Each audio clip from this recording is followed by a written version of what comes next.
You got your first one ready? Am I starting first? Not right now, but you don't. We have to do the pledge. You got other things first. I thought I got moved. No, you're first.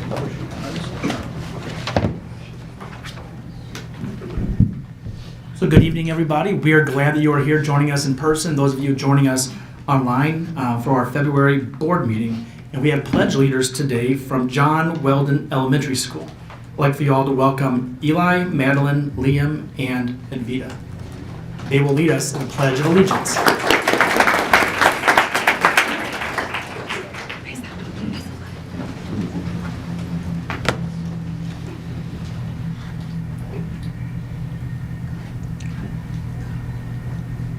I pledge allegiance to the flag of the United States of America and to the republic for which it stands, one nation, under God, indivisible, with liberty and justice for all.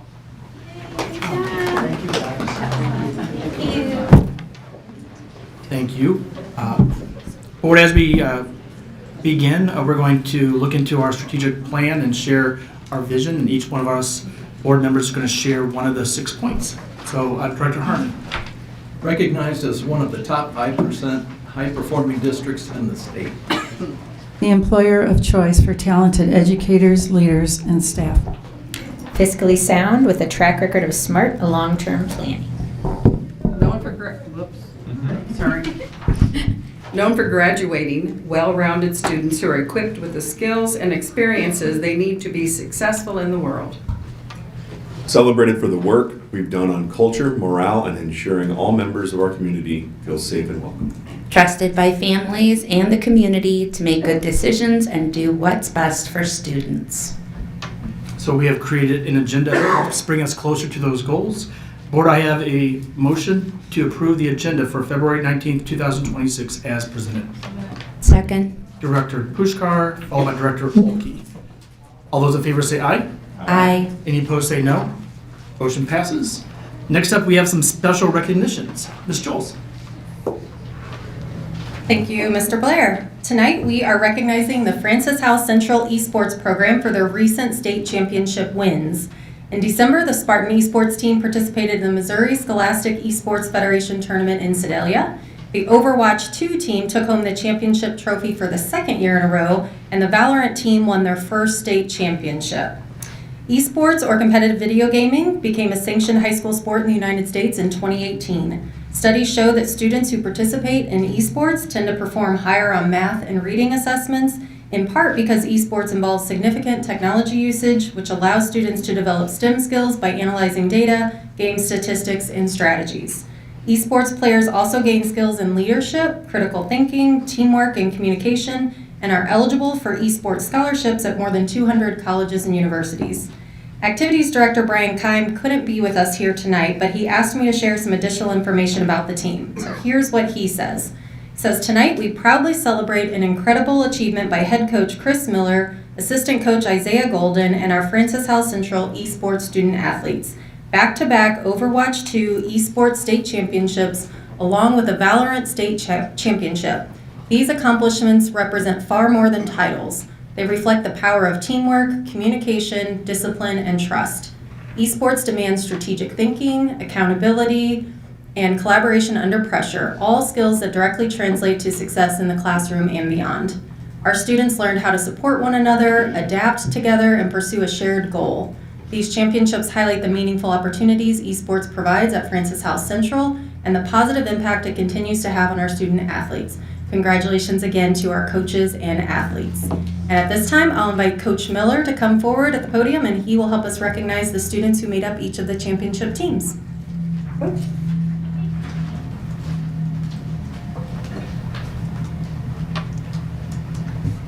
Thank you very much. First, we're going to introduce the Overwatch 2 team. We're going to start with Carter Hill.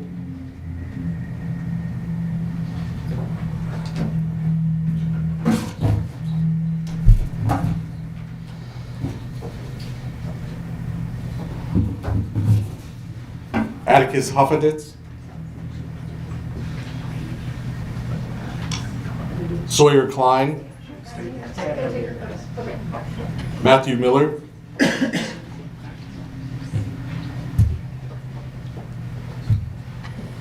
Kristen Rosner, Van Schmidt, Sukhman Singh, and Reed Veman.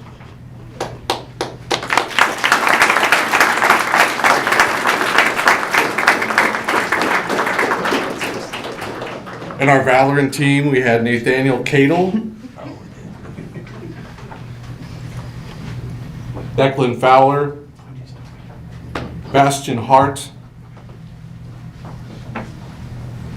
Carter Hill, Matthew Miller, Evan Mitchell, Vance Schmidt, Sukhman Singh, and Henry Van Dale.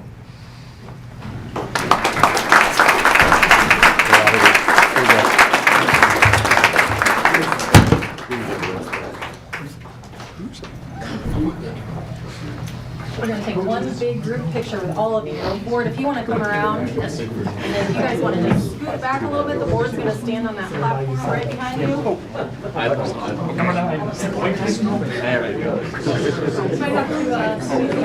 You need 2 rows?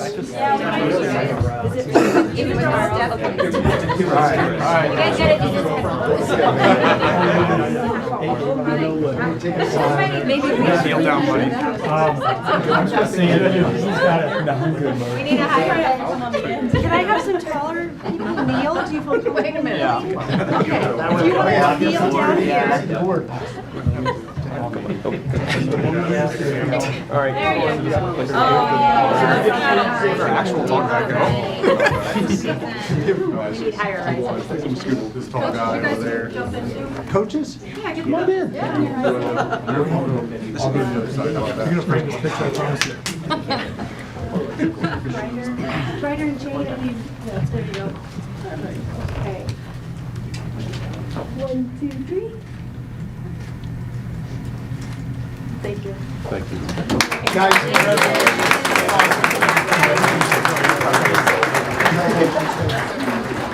Isaiah, congratulations. Thank you. That's awesome. That was pretty cool seeing you in the picture today, like on Facebook.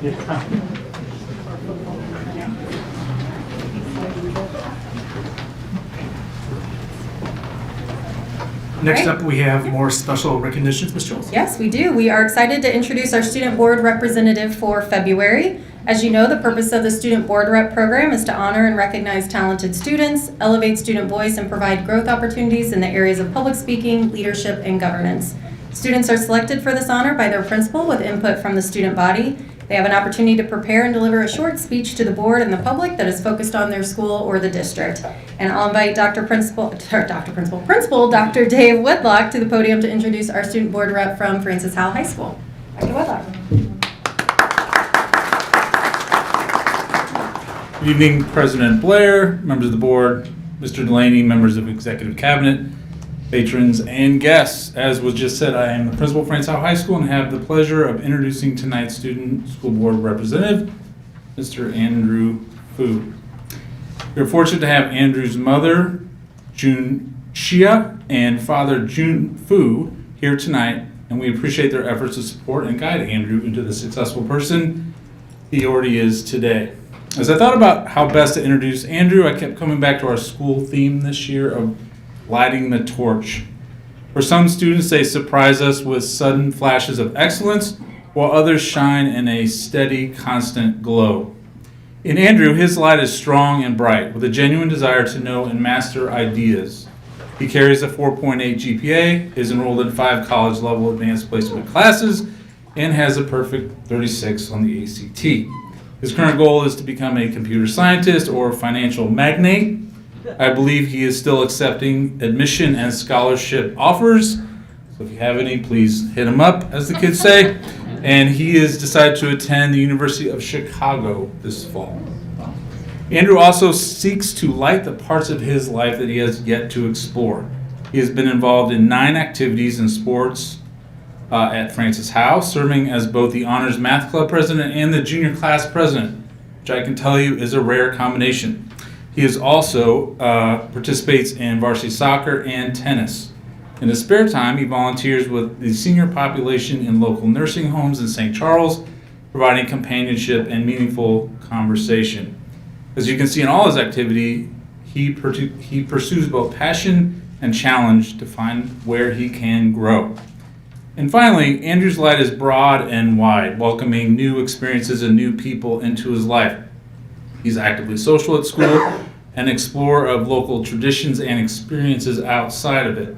One example of that spirit is his love for fishing. As an 8-year-old, his family introduced him to fishing at Lake of the Ozarks, and as any good teenager, he quickly geared himself up and went out and learned how to fish and have catch after catch. Now, soon he encountered a wonderful moment in which he was, if you're a fisherman, you'll know what this story is, but he was trying to fish for bluegill, very small little fish, very easy to catch, just beginning fisherman, very easy to feel successful. And he was doing that, and right as he was doing this, a giant largemouth bass came in and chomped the small fish, and he had 2 fish at once.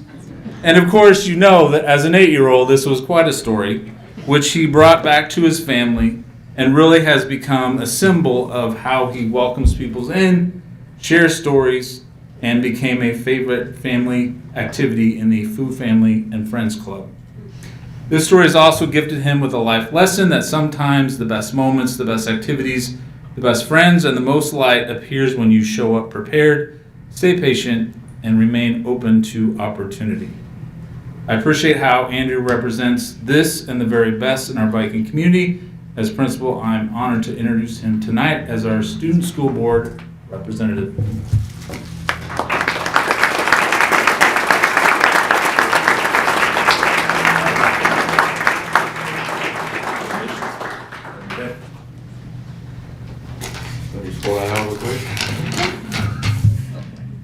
Good evening, everyone. My name is Andrew Fu. First off, I just want to say thank you to Principal Wedlock, the board, everyone here, and God for giving me the opportunity to speak here tonight. This is a blessing, and it's a true honor to be able to speak about my wonderful and growing experience at Francis Howell High. So, as my high school journey ends, a question that I commonly get asked is, how did you succeed in high school? This is a simple question on the surface. However, when you try to answer, you feel like it seems much more complicated. As I reflect, I realize that my answer is that there's really no true answer. There's no formula, no handbook that'll tell you what the steps are towards solving the formula of high school. What works for one person may not work for another person because students aren't one-dimensional, and neither I felt like was my experience. If I had to describe myself, I would say someone with a wide range of interests. As already described, I play sports, I enjoy math, I play poker, I spend time outside, I play games, and I think that same diversity shows up in the music I listen to the friends I choose to surround myself with. I feel like I never fit neatly into one category, and at times in my life that may have felt like a weakness. However, at Francis Howell High, I feel like it felt like a strength. This is a place where I was given the opportunity to explore, to participate, and to grow in multiple directions at once. Whether it was the classroom, activities, sports, or simply through the community, I felt supported in being myself. Not just a stereotype, not a label, just a student trying to figure things out in high school. Some of my best friends I even made just in this last year, and we even went on a backpacking trip this winter and plan to go on a senior trip together. I think this really shows how Francis Howell is infinitely dimensional, and each year opens new opportunities for growth. One specific moment that I think really truly showed me this in Francis Howell was tennis. Coming into high school, never saw myself as a tennis player, focused on other sports like soccer and basketball, and it wasn't a sport I planned to try out for and never really crossed my mind. However, my one pesky friend decided to talk me into just coming for a meeting, and after meeting the coach and the community, I instantly fell in love. Whether it was my teammates or just the game, I felt like I could be myself completely when I played tennis, and now it's become one of my best sports, and I'm really looking forward to my senior season this spring. This experience showed me how Francis Howell brought me the most important things in my life that I never even anticipated for it to happen. That's why my biggest piece of advice to students is this: don't let anyone tell you that you can't do anything. You're not limited to one interest, one group of friends, or one version of yourself. I feel like high school is not about fitting into a box. It's about discovering who you are, when you're allowed to step outside of one, and just experiencing and seeing what happens. The support I receive from my teachers, from the school, and encouraging me to embrace all the things that make me, me, is the reason I love Francis Howell, and it's why I'm proud to represent it, and why I'm truly honored to speak on it tonight. Thank you, everyone, and God bless.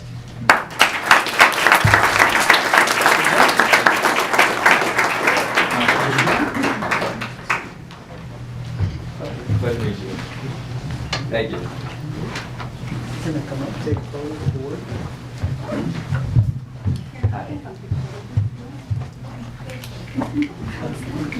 Thank you. You're good. Okay. Kind of come over here by your principal and your superintendent. There you go.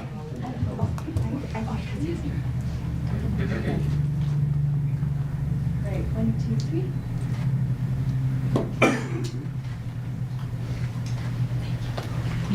Thank you. Welcome. Thank you.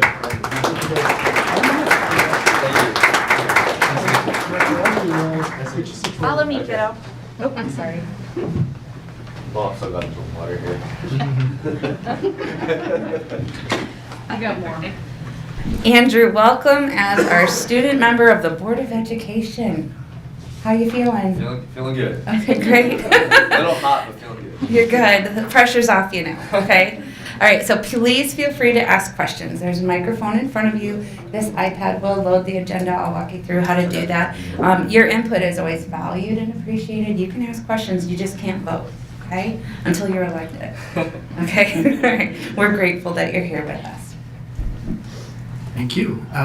Next, our spotlight presentation, Ms. Jules. Yes, our spotlight presentation this evening is connected to Pillar 1 of the strategic plan. Strategy 3, as you may recall, under College and Career, calls for the district to expand real-world learning opportunities for students by partnering with local businesses and industries to offer job shadowing opportunities, internships, career tech pathways, and more. So tonight, we are thrilled to shine a light on our registered youth apprenticeship programs that provide high school students with valuable, paid, hands-on work experience while they complete their academic coursework. Through strong partnerships with local industry leaders, students engage in structured, on-the-job training aligned to high-demand career pathways and supported by related classroom instruction that enhances their professional growth. These programs enable students to develop technical skills, earn industry-recognized credentials, and build meaningful connections with employers, all while preparing for successful transitions to the workforce, post-secondary education, or advanced training. Since its launch in the fall of 2023, the district's Registered Youth Apprenticeship Program has grown to include 18 apprentices participating in real-world learning across 3 high-demand industries: carpentry, advanced manufacturing, and early childhood education. Here to tell us more about the progress and the future opportunities in this area are College and Career Specialist Katie Vargas and Apprenticeship Coordinator Dr. Kara Dalton.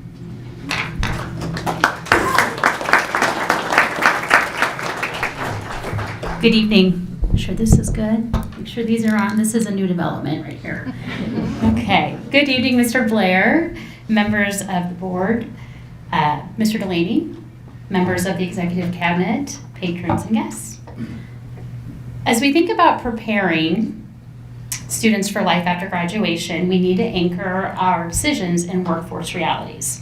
According to the 2025 State of the Workforce St. Louis Workforce Report, more than 50% of adults in our region have no post-secondary degree. At the same time, employers report ongoing skill shortages.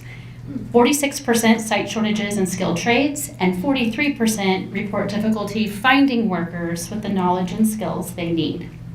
In fact, 65% of employers say they are forced to hire their employees and train less experienced workers simply to fill roles. That tells us the system is reactive, not strategic. Employers are consistently reporting gaps in communication skills, critical thinking, and industry-specific knowledge.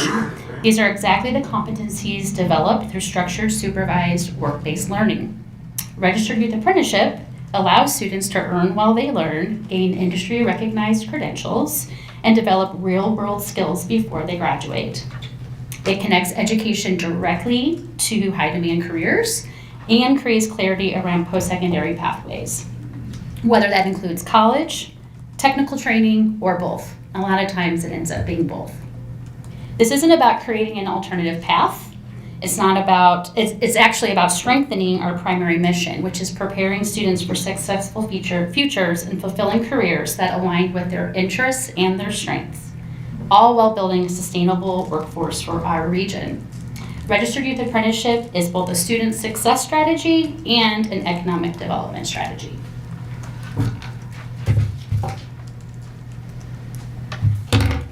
This is my slide. As Mrs. Vargas said, this is a this is such a partnership between our school and our partners to not just help find our students pathways into great careers, but really strengthen us economically on a regional level. And so where are we in Francis Howell at in our process? We just celebrated our second year being an official USDA apprenticeship program. Our signing was in February of 2024. Make sure those years right.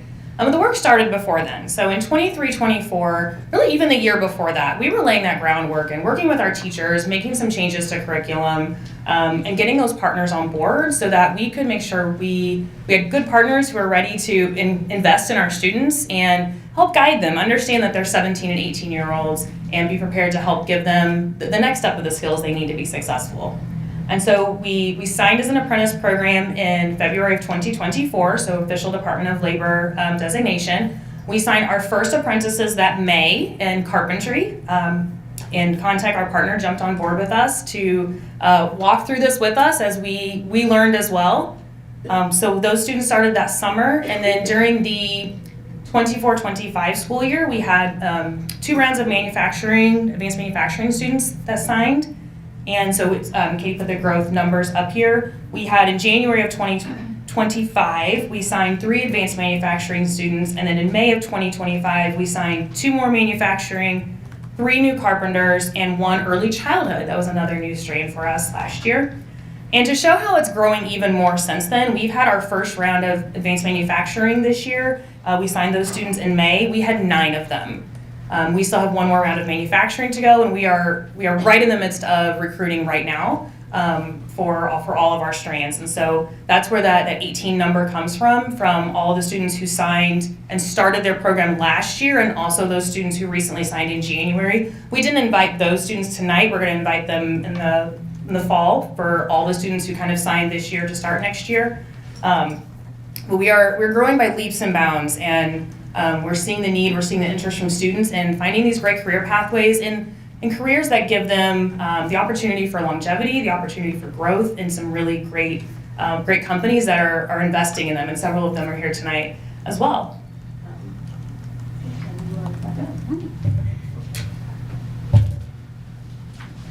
That's okay. So looking ahead to the 26-27 school year, we are adding 2 major programs. We're adding 2 new programs, electrical trades and information technology. These are high demand fields where our students can start great careers immediately. We're also already planning for the future beyond next school year. Our next focus areas include medical and patient care, culinary and hospitality, and cosmetology. We have no cosmetology program in the county, or really the region, accessible to our high school students. It is a huge ask and actually a huge need in terms of labor shortage. These are all areas where our community needs skilled workers right now. Our success depends on the partners who work with us, and we've teamed up with the independent electrical contractors and 7 local contracting companies to give our students direct hands-on experience for this new strand we're launching in electrical trades. We are proud of our efforts to attract and retain our very own homegrown students as FHSD employees as well. Our early childhood apprentice, and currently recruiting and signing another one as we speak, work right here in the district. Additionally, our intention is to work to strengthen our partnership with CareerWays. Cynthia Walker, CareerWays CEO, has developed an employer-funded, fast-track apprenticeship model that has done wonders for all of St. Charles County School District's apprenticeship programs, ours included. We are excited to see where this accelerator model takes our students. And finally, we are working closely with the Department of Labor and DESE. The leaders of that organization are helping us secure grant funding that is much needed to keep this growth going. We aren't just building a program for today, we're building one that will last. Sure. And now it is my pleasure to introduce Brian Davis, one of our amazing partners. He is the CEO of Trinity Products, a 100% employee-owned steel manufacturing company headquartered right here in St. Charles. Founded in 1979, Trinity Products has grown from a small steel pipe brokerage into a nationally recognized leader in spiral weld steel pipe, structural steel, and custom fabrication for the heavy civil construction industry. With approximately 245 employee-owned employee owners across 6 locations nationwide, Trinity supports major infrastructure projects, including bridges and highway systems that serve communities across the country. You can literally skateboard through the pipes that they make. We might have when we visited. Under Brian's leadership, Trinity continues its strong tradition of innovation, quality, and workforce development, values that closely align with our district's commitment to preparing students for meaningful, high-demand careers. Trinity currently employs 5 of our Francis Howell students as apprentices, all thanks to Brian and his leadership. Brian?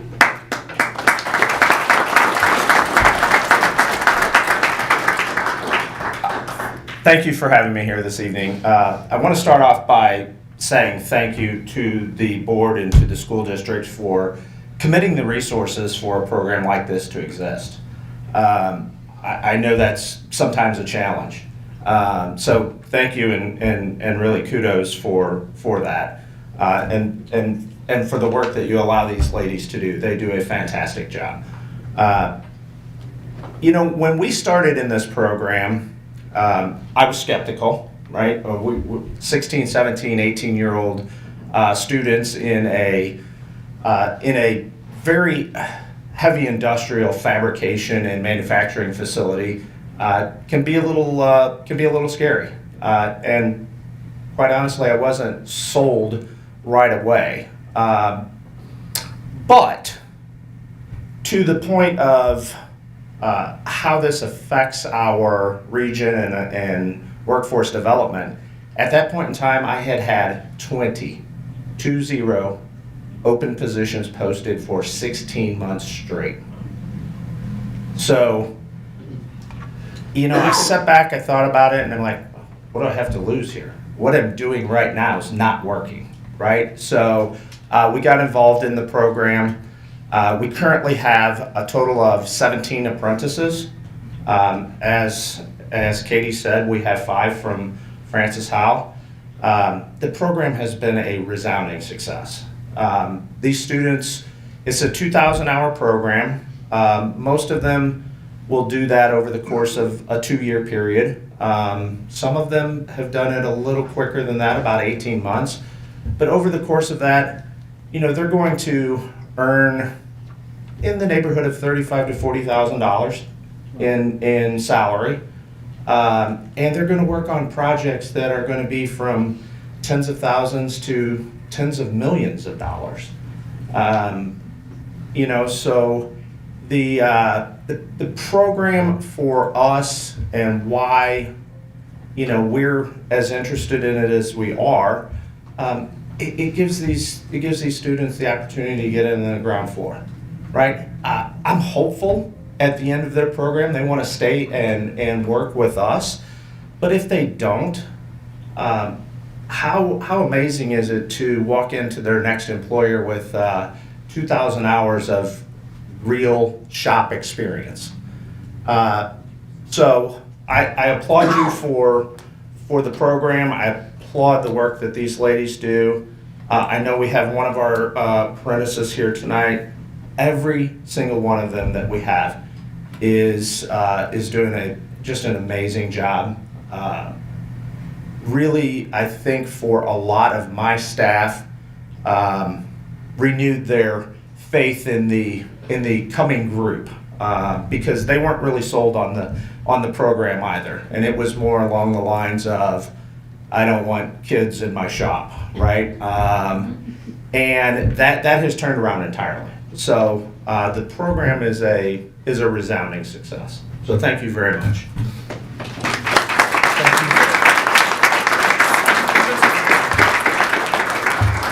All right, with that, we would like to recognize the students that could make it and our employers that are here. I mentioned we are holding off on those manufacturing kids that we just signed last month to wait to go with our next batch. They're next year's kind of the way they get coded. And if you are not here in manufacturing, a lot of these students are working second shift, so they're in school during the day and they're working. And Brian said no. Maybe he did, I don't know. They just really were not wanting to leave work. And I have a good authority that a couple of these kids who aren't here showed up on one of our snow days and showed up early during the day and said, "Hi, we're here. Can we work because we don't have school?" So that's showing you the dedication and the care that they love about these jobs, and also how welcoming our companies are being for these kids too. That they, instead of sitting home and just playing on their phones, they got up and went into work when they could have waited 6 more hours to go in for their shift. So if I could have all the apprentices that are here, if you guys would start just coming up here and lining up, and also make sure nobody snuck in on me in the last second and I missed. So we're going to call your name. You're going to take your certificate for Mrs. Vargas, and then head to the front for your picture. So we have Kennedy Vargas. She is our early childhood apprentice at Hackman Road Early Childhood Center. She is just doing an amazing job there. As a preschool mom, watching her, I hope all my kids' teachers are like she is. It was just so wonderful to see. Our carpentry representative, Evan Sykes, he works for Contec.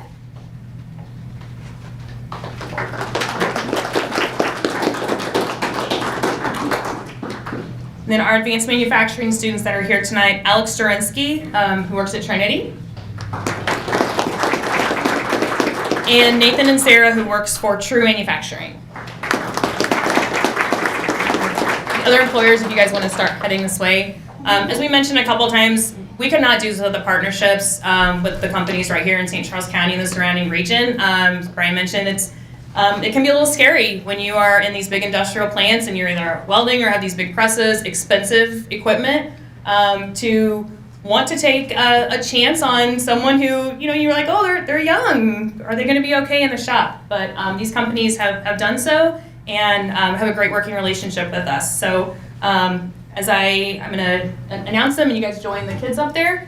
So Brian Davis again from Trinity. Joe Huber from Contec. Mindy's here, yay! Mindy Hopper, who's the principal at Hackman Early Childhood. And Drew Peck from True Manufacturing.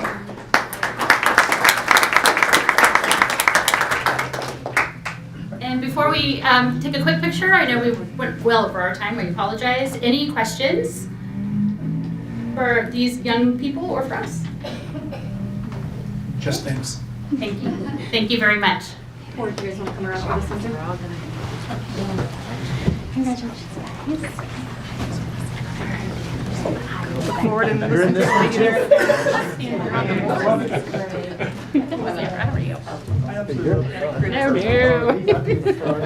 We're a lot shorter than all these guys. I love it. Okay, Jane, I need to see you there. Okay. So 1, 2, 3.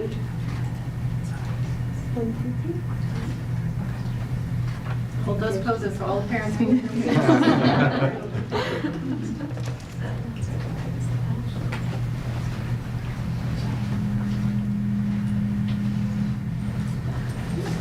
Thank you, guys. Congratulations. And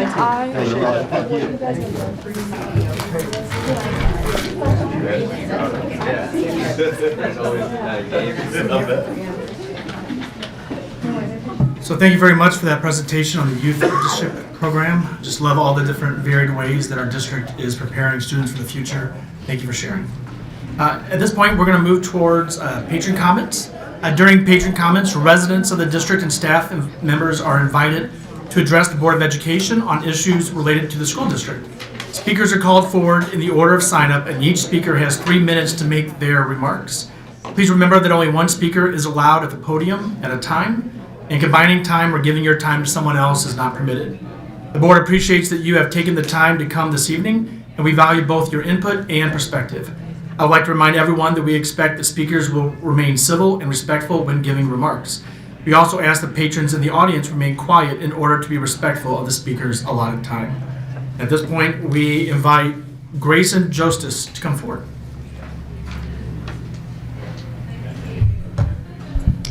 Good evening.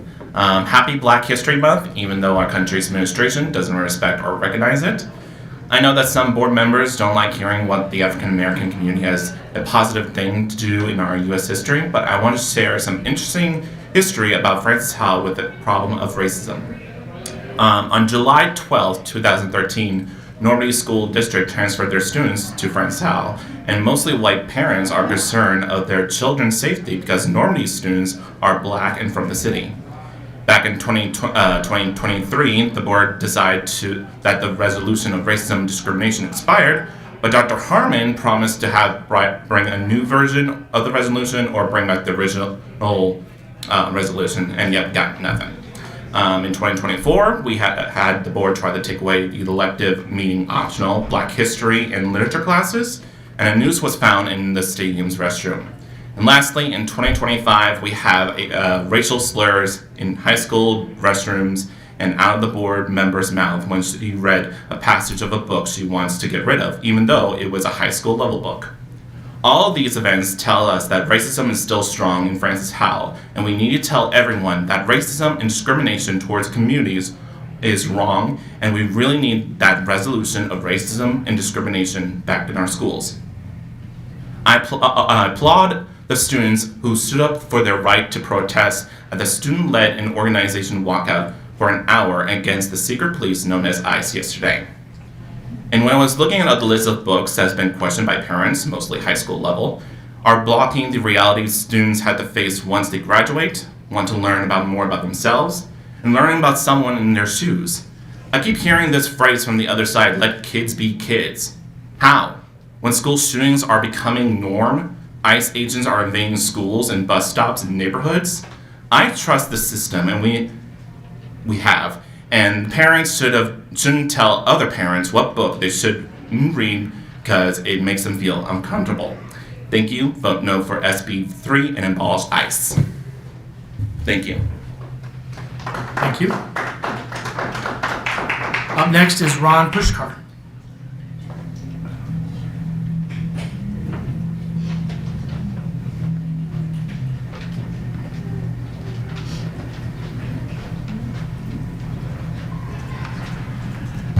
Good evening, school board directors, Superintendent Delaney, and staff. Shame on so-called experts that promote all forms of anti-moral, sexually obscene, racially demeaning, and anti-cultural literature to school children. I condemn the actions of Francis Howell School District for deliberate discrimination of Christian family values and bullying Christian children for practicing their faith. Our country's laws and values are based on Judeo-Christian principles. Why does Francis Howell School System hate America's values? I know from personal dialogue and observations with parents and teachers that there are culturally unhealthy literature and curriculum being used to indoctrinate children to a hedonistic lifestyle and Marxist ideology, both of which are against American and Christian family values. Why does Francis Howell School System hate Christian values? A current example of anti-parent behavior by this administration is the pending revision of Policy 6341, challenging of learning materials. It decreases parent participation and increases Francis Howell employee participation on a review committee to an 8% majority vote, and now includes a librarian for further bias the decision to reject parental book challenges. It increases the challenge review process from 11 weeks to 21 weeks, and does not quarantine challenge books while under a challenge review. This proposed changes limits and discourages dirty book challenges, and further demonstrates this administration's discrimination against parental rights and Christian family values. Regarding the topic of exposing obscene material to children, our curriculum that is pervasively vulgar, our lack of educational suitability, I have learned from listening to patron comments and board member statements that women primarily in this school district and on this board want their children exposed to vulgar literature and curriculum so as to expose and expand their children's minds to aberrant societal behaviors. For what reasons they have not publicly explained, yet they demand that their right to expect the school educational system to provide such curriculum. However, there are Francis Howell students whose parents do not want their children exposed to literature and curriculum that condones, if not encourages, fornication, incest, rape, cross-dressing, and other human depravities as cultural learning experiences. Such behaviors are considered an abomination by Christian principles, and pride is the first of the 7 deadly sins of Christianity. By not safeguarding Christian children from such obscene books and curriculum, the Francis Howell School District is discriminating against Christian family values and perpetrating harm to their children. You are making a sham of Francis Howell's strategic pillar 4, safety and security, by not protecting all children and their family values. In closing, on a lighter note, happy anniversary, Jane. I'm proud of you. Thank you. Up next is John Heidbreder. Heidbreder, apologize.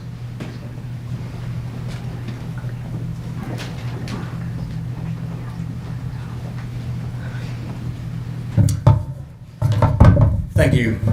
My name is John Heidbreder. I've addressed this forum 2 times since the Charlie Kirk assassination, sustaining a desire to create a unified mission statement for all Francis Howell stakeholders. Last month, I apologized to administration for not responding to my 2 prior letters.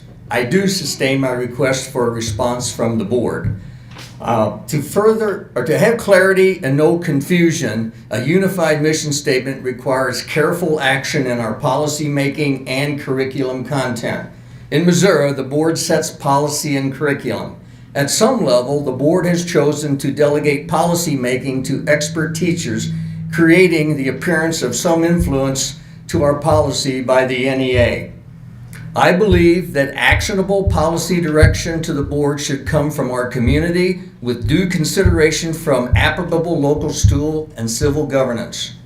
For the upcoming election, I stated to not care what organization supports what candidates. Of the utmost importance for the newly elected board members is what is in their heart. Doing more homework to carefully look at all sides, I have found the following truths, listing 3 last time before my time expired. We are created, we did not evolve. We are created equal. There's no black people, there's no white people, we're all colored. We are created man and woman, there's nothing in between, and you can't change from one to the other. I'll add that we are created to serve, to be an asset to each other, to our community, and to our Creator. I'll add the 5th truth, we are created and desire to be with our Creator in eternity. We now celebrate 250 years as a constitutional republic, knowing we are endowed by our Creator with life, liberty, and the pursuit of happiness. I find a key stumbling block in having a unified mission statement begins with the advent of humanism and the Great Awakening 200 years ago. We have slowly moved to the crux of what I find of student, parent, teacher, staff, and citizen disunity. The first side says, I desire to be with my Creator in eternity, and there is an identified set of known standards we can all understand to achieve that desire, and we are obligated to teach our students accordingly. The second side says, I don't really believe the Constitution that we are created by a Creator. As such, we are obligated to educate our students that science says we are here by chance and have evolved through systematic happenstance and survival of the fittest over a long period of time.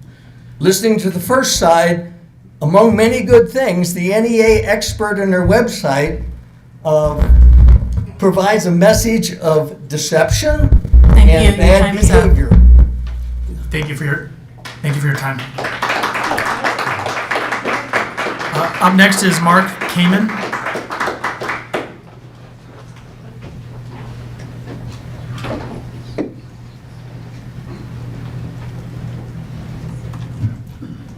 Good evening, everyone. There is something that we need to discuss among the technology being used in our schools today. The use of artificial intelligence, whether it be through generative AI, whether it be through machine learning, we're not seeing the necessary instruction for faculty, staff, students in the use of this. As easy it is for students to use an AI bot to create, it is just as easy for a person to cause harm.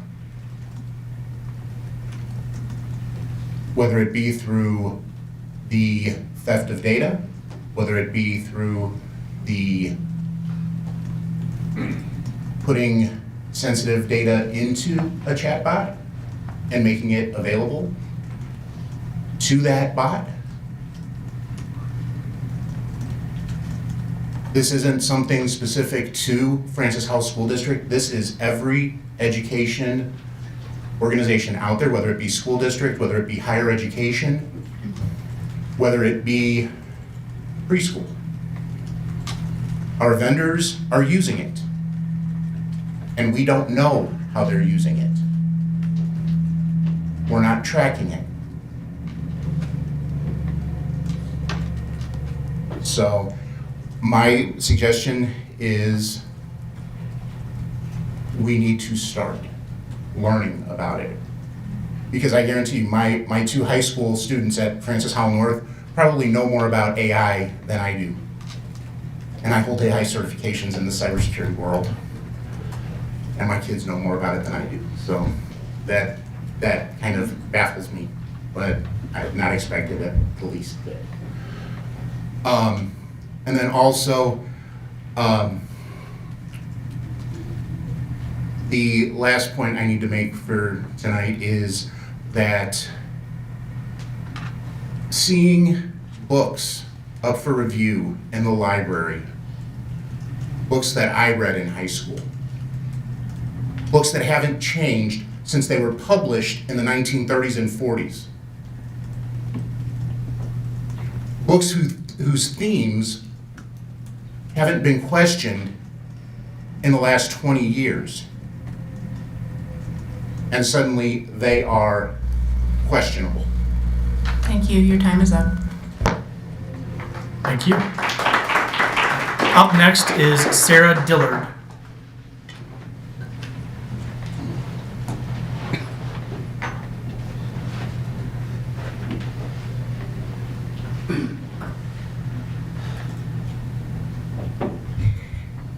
Good evening, members of the Board of Education, Superintendent Delaney, district administrators, educators, and members of the Francis Howell community. My name is Sarah Dillard, and I'm a parent of 2 children in the Francis Howell School District, a district alum, and a candidate for this school board. I believe deeply that our schools can and must be better supported than they are today. I want Francis Howell to be a place where teachers don't just survive a few years, but stay for decades. A place where they feel respected, listened to, and trusted as professionals, where their expertise matters, where the school board works with teachers, staff, administrators, students, and families, not around them, not over them, not against them, because collaboration isn't weakness, it's leadership. One of my children lives with a physical disability. He thrives not by accident, but because educators have taken the time to truly know him, to see his strengths and to advocate for what he needs to succeed. That kind of care doesn't happen in systems stretched too thin. It happens when staff aren't burned out, when class sizes are reasonable, and when people feel supported enough to stay long enough to build real, meaningful relationships with kids. I want that for every student and educator in our district. I also want our students to walk into school buildings where they see themselves reflected, not just during a Heritage Month, not just in an elective, but embedded into the curriculum, the leadership, and the faculty. Representation sends a powerful message. You belong here. And belonging is foundational to learning, engagement, and success. Safety matters too. I mean real safety, not just physical safety, but emotional and psychological safety. Our students, teachers, and staff deserve to feel safe in their buildings, in their identities, and safe knowing their education won't be politicized or undermined. They deserve a full board that has their backs, especially when it's hard. And when our schools are threatened by underfunding, harmful policies, or decisions made far from our classrooms, I want to be a board member who does not stay silent, one who takes their advocacy all the way to Jeff City and fight unapologetically for a fully funded, inclusive, high-quality public education for every single child. Our educators are the heart of this district, and our students are the reason it exists. We owe them leadership that is brave, collaborative, and relentless in their defense. That is the kind of board member I will be, and that is the kind of board Francis Howell needs. On April 7th, I encourage you all to vote with me and for me to move Francis Howell forward. Thank you. Thank you. Up next is Jarrett Pillsbury.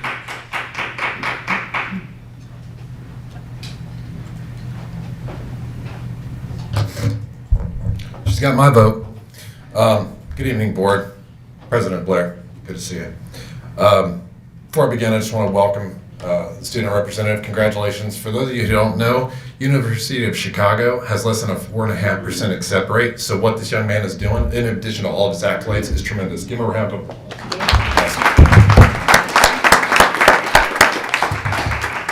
So before I get into it, just a couple of fact statements I want to point out. So I have Tammy Fawcett, district patron's permission to share from her Facebook post dated February 12th. The exchange Mrs. Fawcett had, she described as civil, yet it opposed Director Pushkar's viewpoint. Mrs. Fawcett is known to Director Pushkar as they served together for a time on committee. This is not one-off behavior for Director Pushkar, but Mrs. Fawcett's point is to emphasize that this behavior happens even with those who are not the most vocal opponents online. I'm told to expect an email from Mrs. Fawcett requesting you unblock her. Quote, I was blocked in my first interaction with Jane Pushkar, which was calm and carefully worded not to get blocked. This is after serving on the Finance Committee with Jane for some time and after going through the Citizens in Our Schools program with her spouse. Blocking isn't limited to her most vocal opponents or those who are being inappropriate, end quote. Her post from February 12th follows. Quote, FHSD friends, I was recently blocked from FHSD board member Jane Pushkar's public Facebook page, presumably for calmly disagreeing with her on Prop RT. I'm sharing because I'm concerned how disagreement is handled in our district. She accused me by name of being disingenuous and pretending to be a teacher because she confused me with another commenter. When I corrected her, sharing that the district's website posted the 2025-2026 teacher salary schedule listing top teacher pay as $101,512 for a doctorate on step 25, she deleted my comments and blocked me. I'm a taxpayer and a member of this community. An elected official should be able to hear from constituents that respectfully disagree. If they can't, it shows serious fragility that raises questions about their ability to serve. We shouldn't have to coddle our representatives. Public service is about listening to our community, not silencing it. Instead of engaging on the issues she brought up, Jane deleted my comments and blocked me. We don't have to agree on Prop RT, but we should be able to discuss it openly, end quote. Now to my comment. As Director Pushkar has gone on the radio and likened her time in office to serving a prison sentence, I simply cannot understand why she insists on staying in office or running for re-election for that matter. She clearly does not enjoy the job or serving district patrons. I invite her to resign as soon as possible since this is public service we're talking about and not a prison cell. I'd also add that I would call into question the better judgment and fitness for office of anyone choosing to run on a slate with Director Pushkar. Thank you. Up next is David Jaworski. So,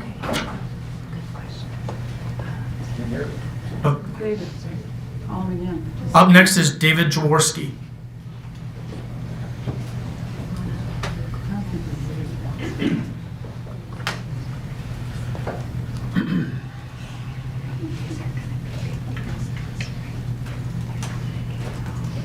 Good evening, board.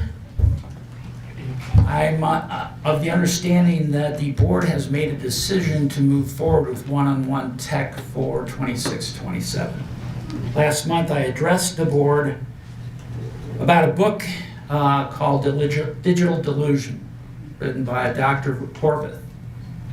One of the things that I do when I look at these books that disagree with using ed tech, or any book for that matter where I'm researching, is I look for the type of references that are in the book. There's 81 pages of references in the back of the book. That means that Dr. Horvath spent a great deal of time researching this subject before he actually published. But to answer the question of, is he alone in his opinions or whether or not his research, I did a little of my own. And I was very quick that I came up with a whole variety of research articles that have been published. Here's one. This is the one that I came up with. Again, there's at least 20 more that I could pick, but this one seemed appropriate. Synthesis of 398 meta-analysis, over 21,000 studies by Hattie, visible learning, overall ed tech effect size of plus 0.29 standard deviation, below 0.4 to 0.5 threshold for meaningful educational impact, one-on-one tech laptop programs show only a 0.16 standard deviation, indicating minimal or negligible benefit. So my encouragement is to you, before you make this decision, that you actually do real research on this topic. Because I feel like if you've made that decision already and you haven't read this material, then maybe you should go through it before you actually make that decision. Because it's not just something that the child is going to suffer from if they don't learn anything, but this actually can affect the cognitive ability of kids. So I suggest you read the material before you make that decision. Andrew, if you've never done fly rod fishing with a 5-pound test line and wrestling in a trout, I highly recommend it. Thank you. All right. Up next, we have comments from FHEA.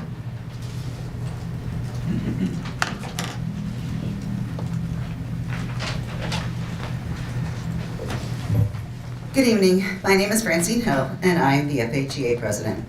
FHEA wants to thank all the community members that have been asking questions, sharing information, and supporting Francis Howell as we prepare for the impacts of upcoming changes to our funding.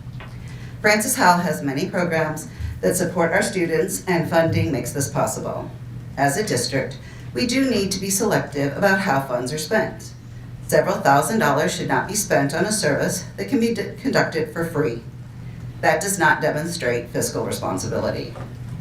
Changing the book challenge policy to allow LMS to place retained books in the Learning Commons instead of having to surplus them eliminates wasted funds.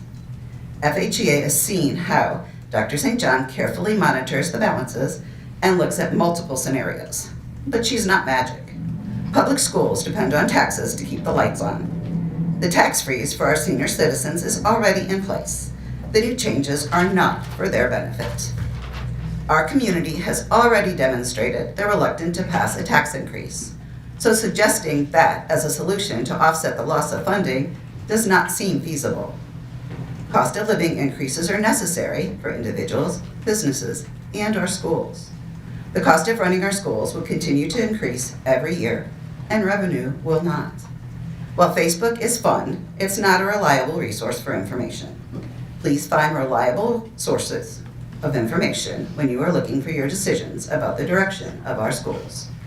FHEA wants our students and staff to have everything they need to receive and provide a quality education. If our schools are not performing due to funding the way a potential homeowner believes they should be, the value of your house will be impacted. No one wants to pay more taxes, the same way homeowners don't buy homes in declining schools. Thank you.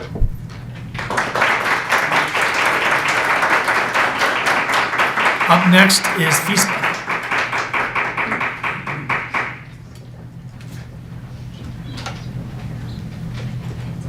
Thank you, President Blair. I am Tracy Edelin. I'm an ASL interpreter for the district for many years and the FHSD Vice President of the Interpreters. We would like to recognize and honor 3 groups of professionals whose dedication and daily efforts make our schools not just functional, but welcoming place for all. Our maintenance team, our grounds crew, and our custodial staff. Our maintenance team plays a critical role in ensuring that every building and system across our district operates safely and efficiently.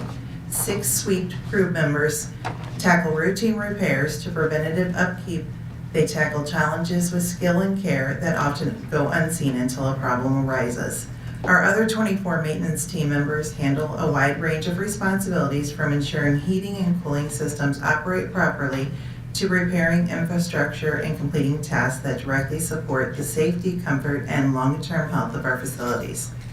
The maintenance team's commitment keeps our buildings functioning properly so teachers can teach and students can learn in a safe environment. Our grounds crew is the backbone of the beautiful campuses that greet students, staff, and visitors each day. We have 12 ground crew members that maintain 1,000 acres district-wide. They are responsible for mowing fields, caring for gardens, trimming trees, bushes, clearing walkways, and preparing athletic fields, all of which contribute not only to the physical beauty of our district, but also to the safety of our students. A well-kept exterior enhances school pride and creates an inviting place for learning and play. Their behind-the-scenes work ensures that our outdoor spaces are safe, enjoyable, and reflective of the pride that we take in our schools. This department also includes 2 mechanics that maintain 60 fleet vehicles, 15 mowers, trimmers, blowers, snow equipment, etc. Our custodial staff is our unsung heroes of our daily operations. We currently have 109 custodians who clean approximately 2,500,000 square feet. They arrive early, they stay late, they work tirelessly to help keep every classroom, hallway, restroom, and common area clean, sanitized, and ready for students and staff. From daily cleaning and disinfecting to event setup and tear down, their work directly impacts the health, well-being, and productivity of our entire school community. Custodians are often the first to respond to emergencies, from spills to maintenance issues, and they do so with professionalism and care that protects the learning environment every single day. In closing, these teams may not always be in the spotlight, but their work is essential to us and to the success of our schools. They help ensure safe environments, uphold the integrity of our facilities, and give each student and staff member the clean, cared-for space they deserve. On behalf of our district, thank you for your dedication, your hard work, and your unwavering support for our schools.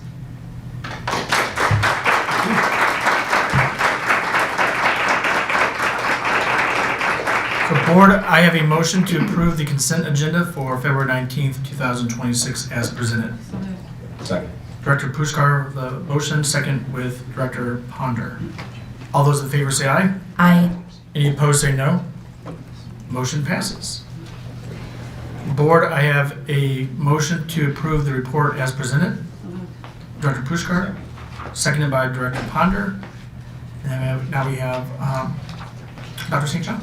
Good evening. Thank you so much, Board, for the opportunity to share with you budget-related items in connection with Strategic Plan Pillar 3.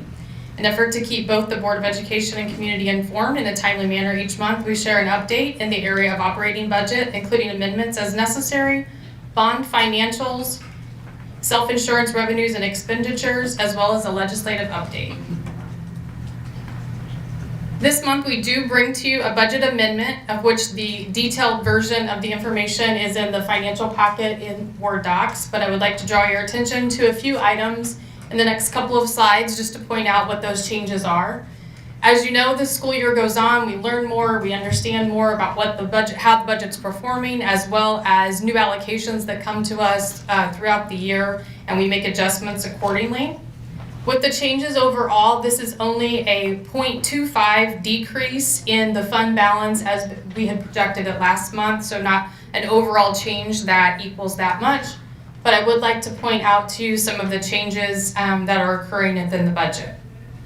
This is the second budget amendment for the school year, and after we've analyzed the budget to actuals for each month and the month ending of January 2026, there are some revenue adjustments that we are recommending.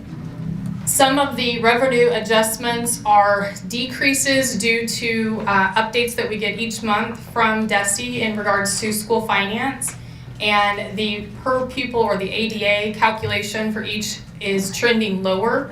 In our Prop C, which is related to our sales tax, we had estimated our budget at $1,514 per ADA, and it's now coming in at $1,465. So that makes a slight adjustment of about $600,000 to the budget. The top line is reflective of Senate Bill 190 that I brought to you last month. The decrease in taxes that we received due to that Senate bill was $1,033,387. So that's a decrease to the collection of local taxes that would be affected there.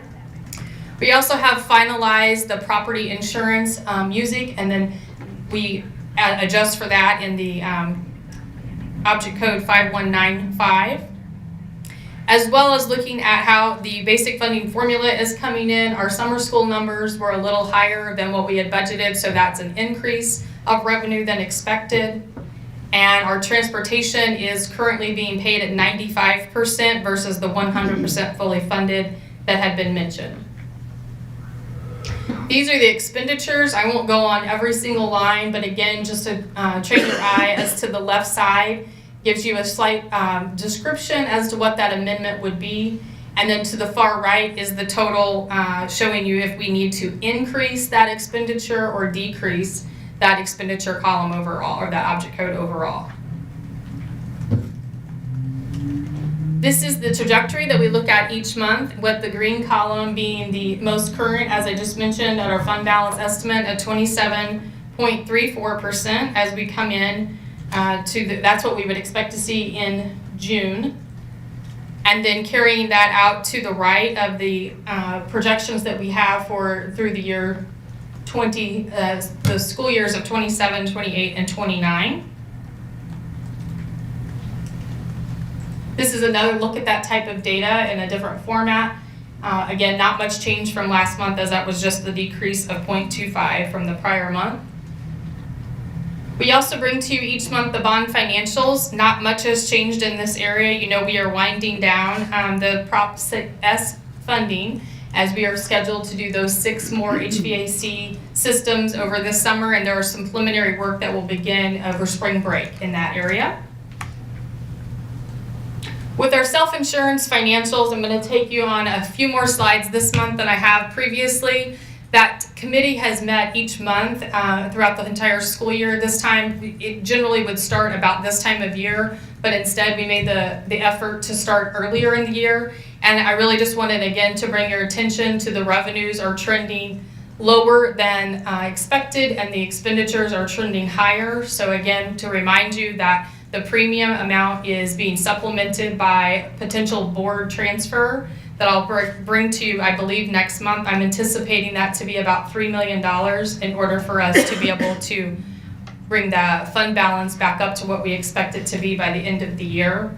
And again, that's 2 things. One, the premium is being covered by the board allocation, and so that's why an additional transfer would need to occur, as well as the cost of the claims that are coming in are higher than expected for the school year as we're paying them. This is a slide that I utilized within our committee work, and this is to really show if we don't write the insurance, this is what will happen. So the fund will go bankrupt if we do not start to mitigate some of those expenses. And so the team will look this coming month at multiple plans for the St. Charles County, other school districts, as well as peer districts, and really start to understand other self-insured school districts and how they move some of the levers that can both offer a good insurance plan for our employees as well as decrease our expenditures. Otherwise, the operating budget of the school district will continue to have to be amending this to be able to keep it afloat. This chart was also shared in committee, and I think to just train your eye to the right side, the blue line indicates the increase in premium for the district, the plan change. And last year we had 16.8% was the overall change, and you can see the middle bullet that is there is really what the average is in the area. So we are much higher than others in the national average.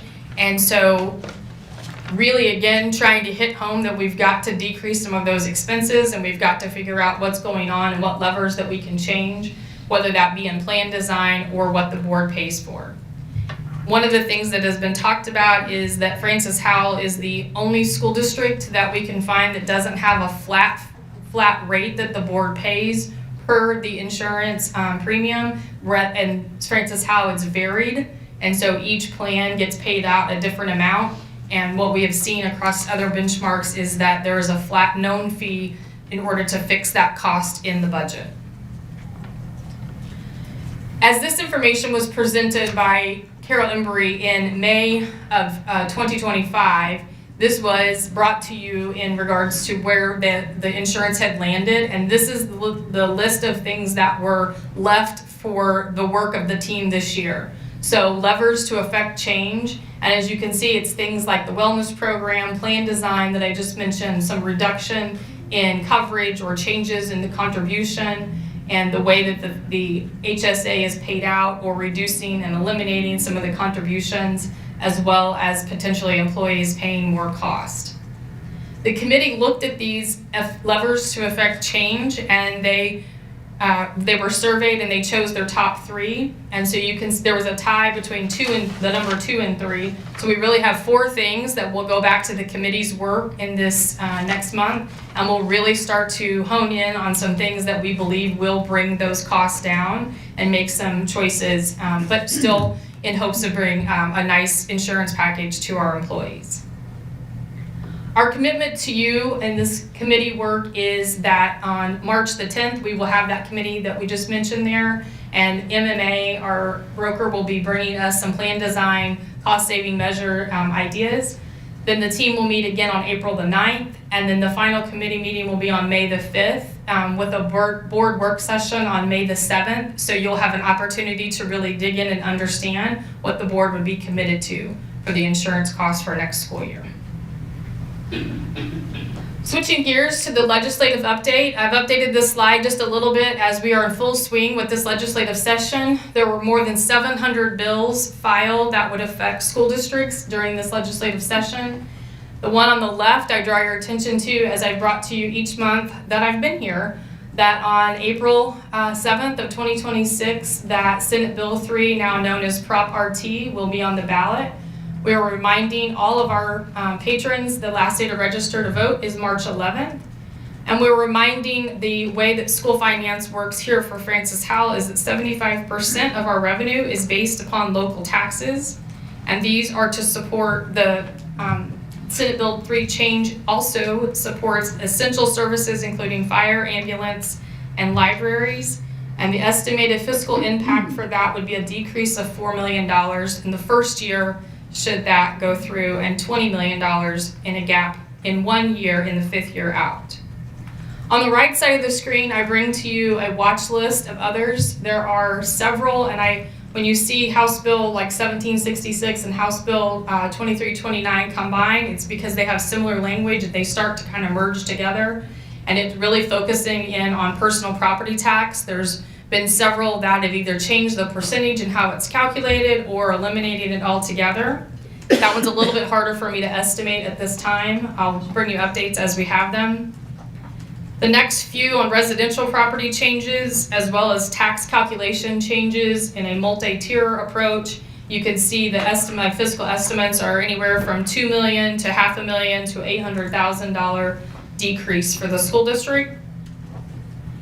The bottom portion really are legislative pieces that are related to either enrollment, curriculum, or instruction.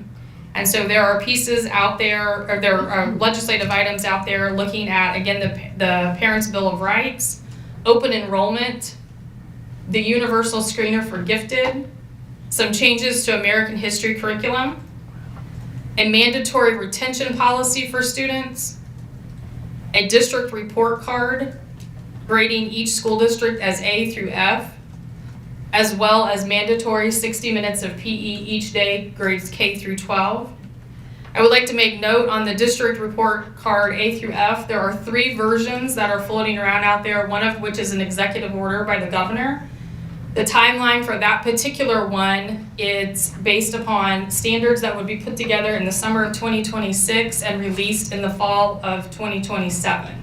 So we believe that that one is moving a little bit faster than the legislative pieces, the executive order version. Not much to update in the area of the school funding modernization task force. So as a reminder, this will be complete by December 1st of 2026. The one main key area to this funding is on the bottom left-hand corner under the funding targets.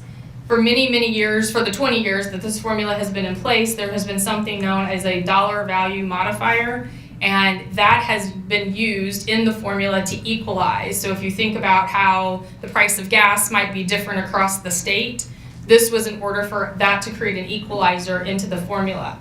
That calculation does not exist any longer federally, and so they are now either going to have to replace that component or do something different in terms of normalizing rural schools versus city schools versus suburban schools, and that's what that was used for in the formula.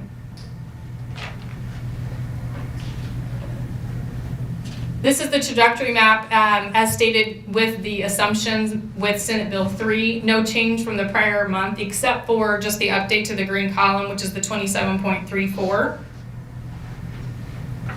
And then I leave you with some great things that have gone on in February is that reboot of the Wellness Committee, as you saw, was one of the levers, and we feel very successful with that. I want to shout out both Jane and Michelle who are on the team with me. We've really got some fun things moving and grooving this last couple of months with some monthly challenges across the district, some fresh fruit offered in all of our buildings, as well as just kind of getting ourselves up and moving and starting to address some of our health issues.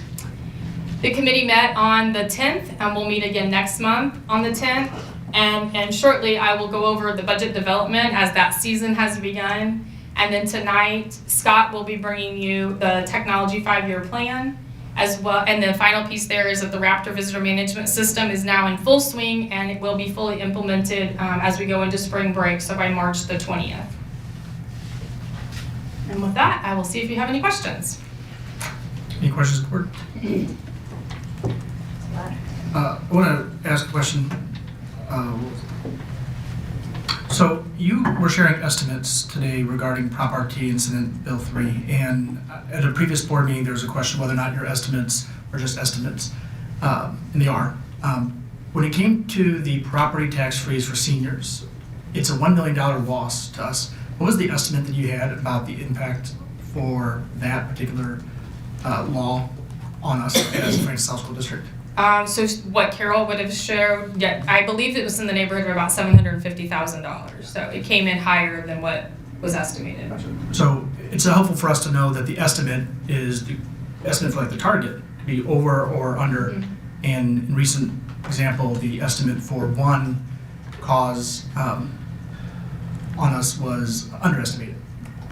And it's difficult to make these estimates. Oh my gosh, I can't say the word. It's hard for me too. Estimations, because it's uncharted territory. I'm calculating something that's never existed before, and so when I work in a network of other school finance folks across our state, and we really just try to normalize and create standards in which we believe this is the things that we would make a change or the variables that we would look at. And so we work together in order to do that. So that's the best that we can offer in terms of an estimate. And I have one more question. I was asked, is there any backfill, is there any kind of funding that would come by? So if Prop RT passes, are there any of these 700 bills that are being discussed? Do any of those have anything to do with backfilling possible lost revenue for Senate Bill 3? Not to my knowledge. None of them have revenue replacement streams attached to them. I appreciate that. Does anybody else have any questions about any other parts of the presentation? Thank you for all your hard work. You're welcome. I'm going to stand still because I'm up next. Sure, gotcha. All right, so we have the motion to approve the report as presented. All those in favor say aye. Aye. Any opposed say no. Motion passes. Board, I have a motion to approve the purchases as presented. Director Ponder, followed by Director Pushkar. Any conversation? Right. All those in favor say aye. Aye. Any opposed say no. Motion passes. And so now Dr. Amy St. John, our Deputy Superintendent of Finance and Operations, will present information relative to the development of the 26-27 budget. Very good. This will be very short for tonight. I wanted just to make sure that you were aware that we were in full budget season.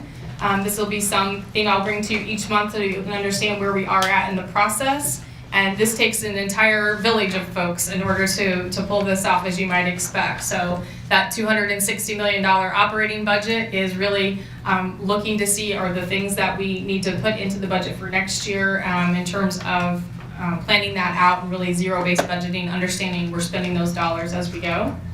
This is a familiar chart to you, understanding that Missouri Statute 165 .011 is the statute that indicates where we have to have our money coming from, going into, and then coming out of.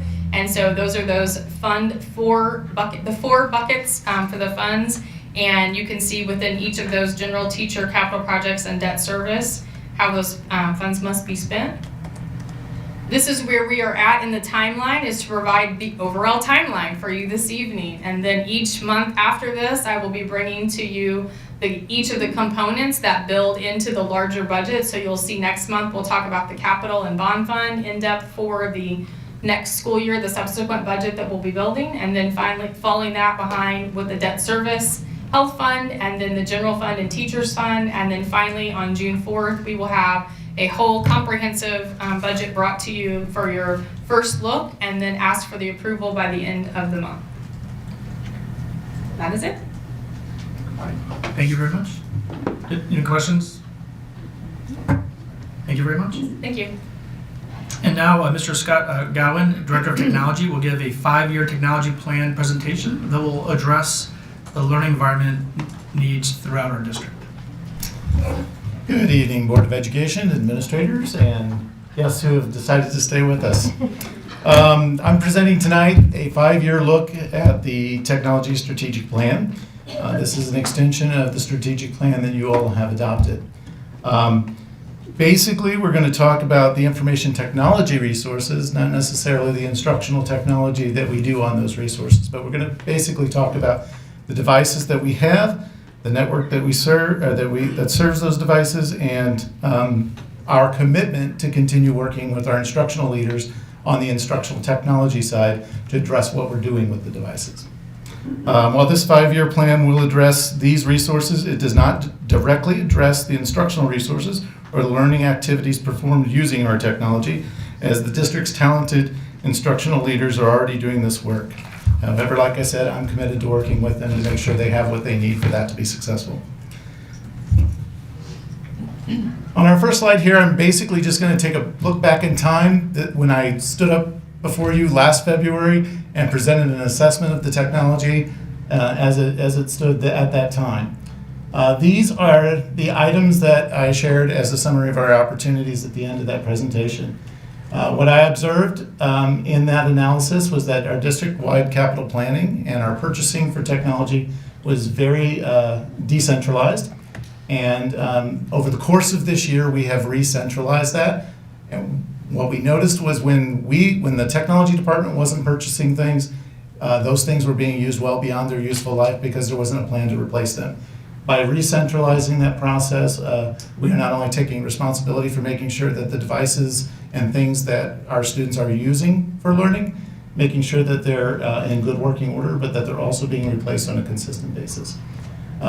We've also continued to collaborate with our stakeholders to make sure we're all looking towards a common vision of what it looks like to have technology in the classroom, but also, again, working with them on strategies to use that technology. Through a comprehensive conversation with our neighbors, learning what they're doing with their technology in their districts, we've committed to that, we've done that, and part of that will be presented tonight. And then, of course, also included in our 5-year technology plan is the new 5-year E-rate cycle, and so we'll be talking a little bit about that as well tonight. Again, these are all highlights from last year. On the network infrastructure side, we're going to begin with that. Last year, you approved, well, the board at the time approved several initiatives that we were funding through E-rate. Again, E-rate is funded through the Universal Services Fund. That is a tax that everybody pays on any cell phones or any other telecommunications devices that we use. And that tax goes into a fund that provides grants for school districts and libraries. And so last year, we proposed to use several opportunities for us to use those funds to benefit our network. Unfortunately, that has not yet been approved. I remain hopeful, but we are 13 months past the time that we submitted most of those. And again, we just have not received approval yet. As a precaution, because we have not yet received approval for the 2025 application, we have resubmitted some items for potential use during 2026. I want to tell you a little bit about what we're going to do. It's kind of some creative dancing. But those items, if they're not approved from 2025, I will be presenting them as a late item for us to consider in the March board meeting, so that some of those essential things that we had planned to do this year can be done earlier with funds from next year. But to talk about that, last year was the 5th year, as I reported to you then, was the 5th year of a 5-year budget cycle. So we tried to get as much as we could in that 5th year.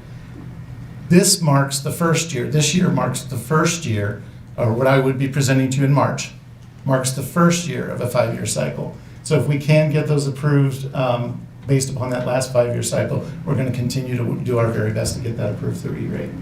That 5-year cycle was $167 per student for the course of the 5 years.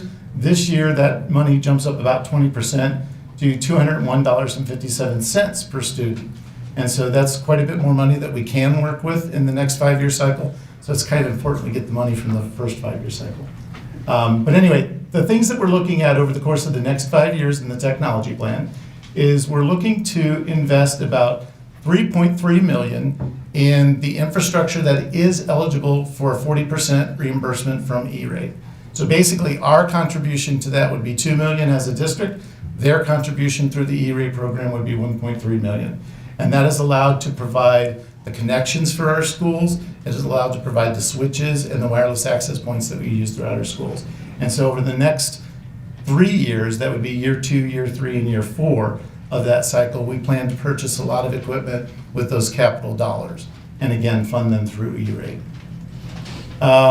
Moving beyond the E-rate funding, we do have some additional items that we would have to purchase for our network infrastructure during the course of 5 years. We would have to replace our hosting hardware that we use to host our virtual servers, and we would have to replace the infrastructure that we use for our telephones.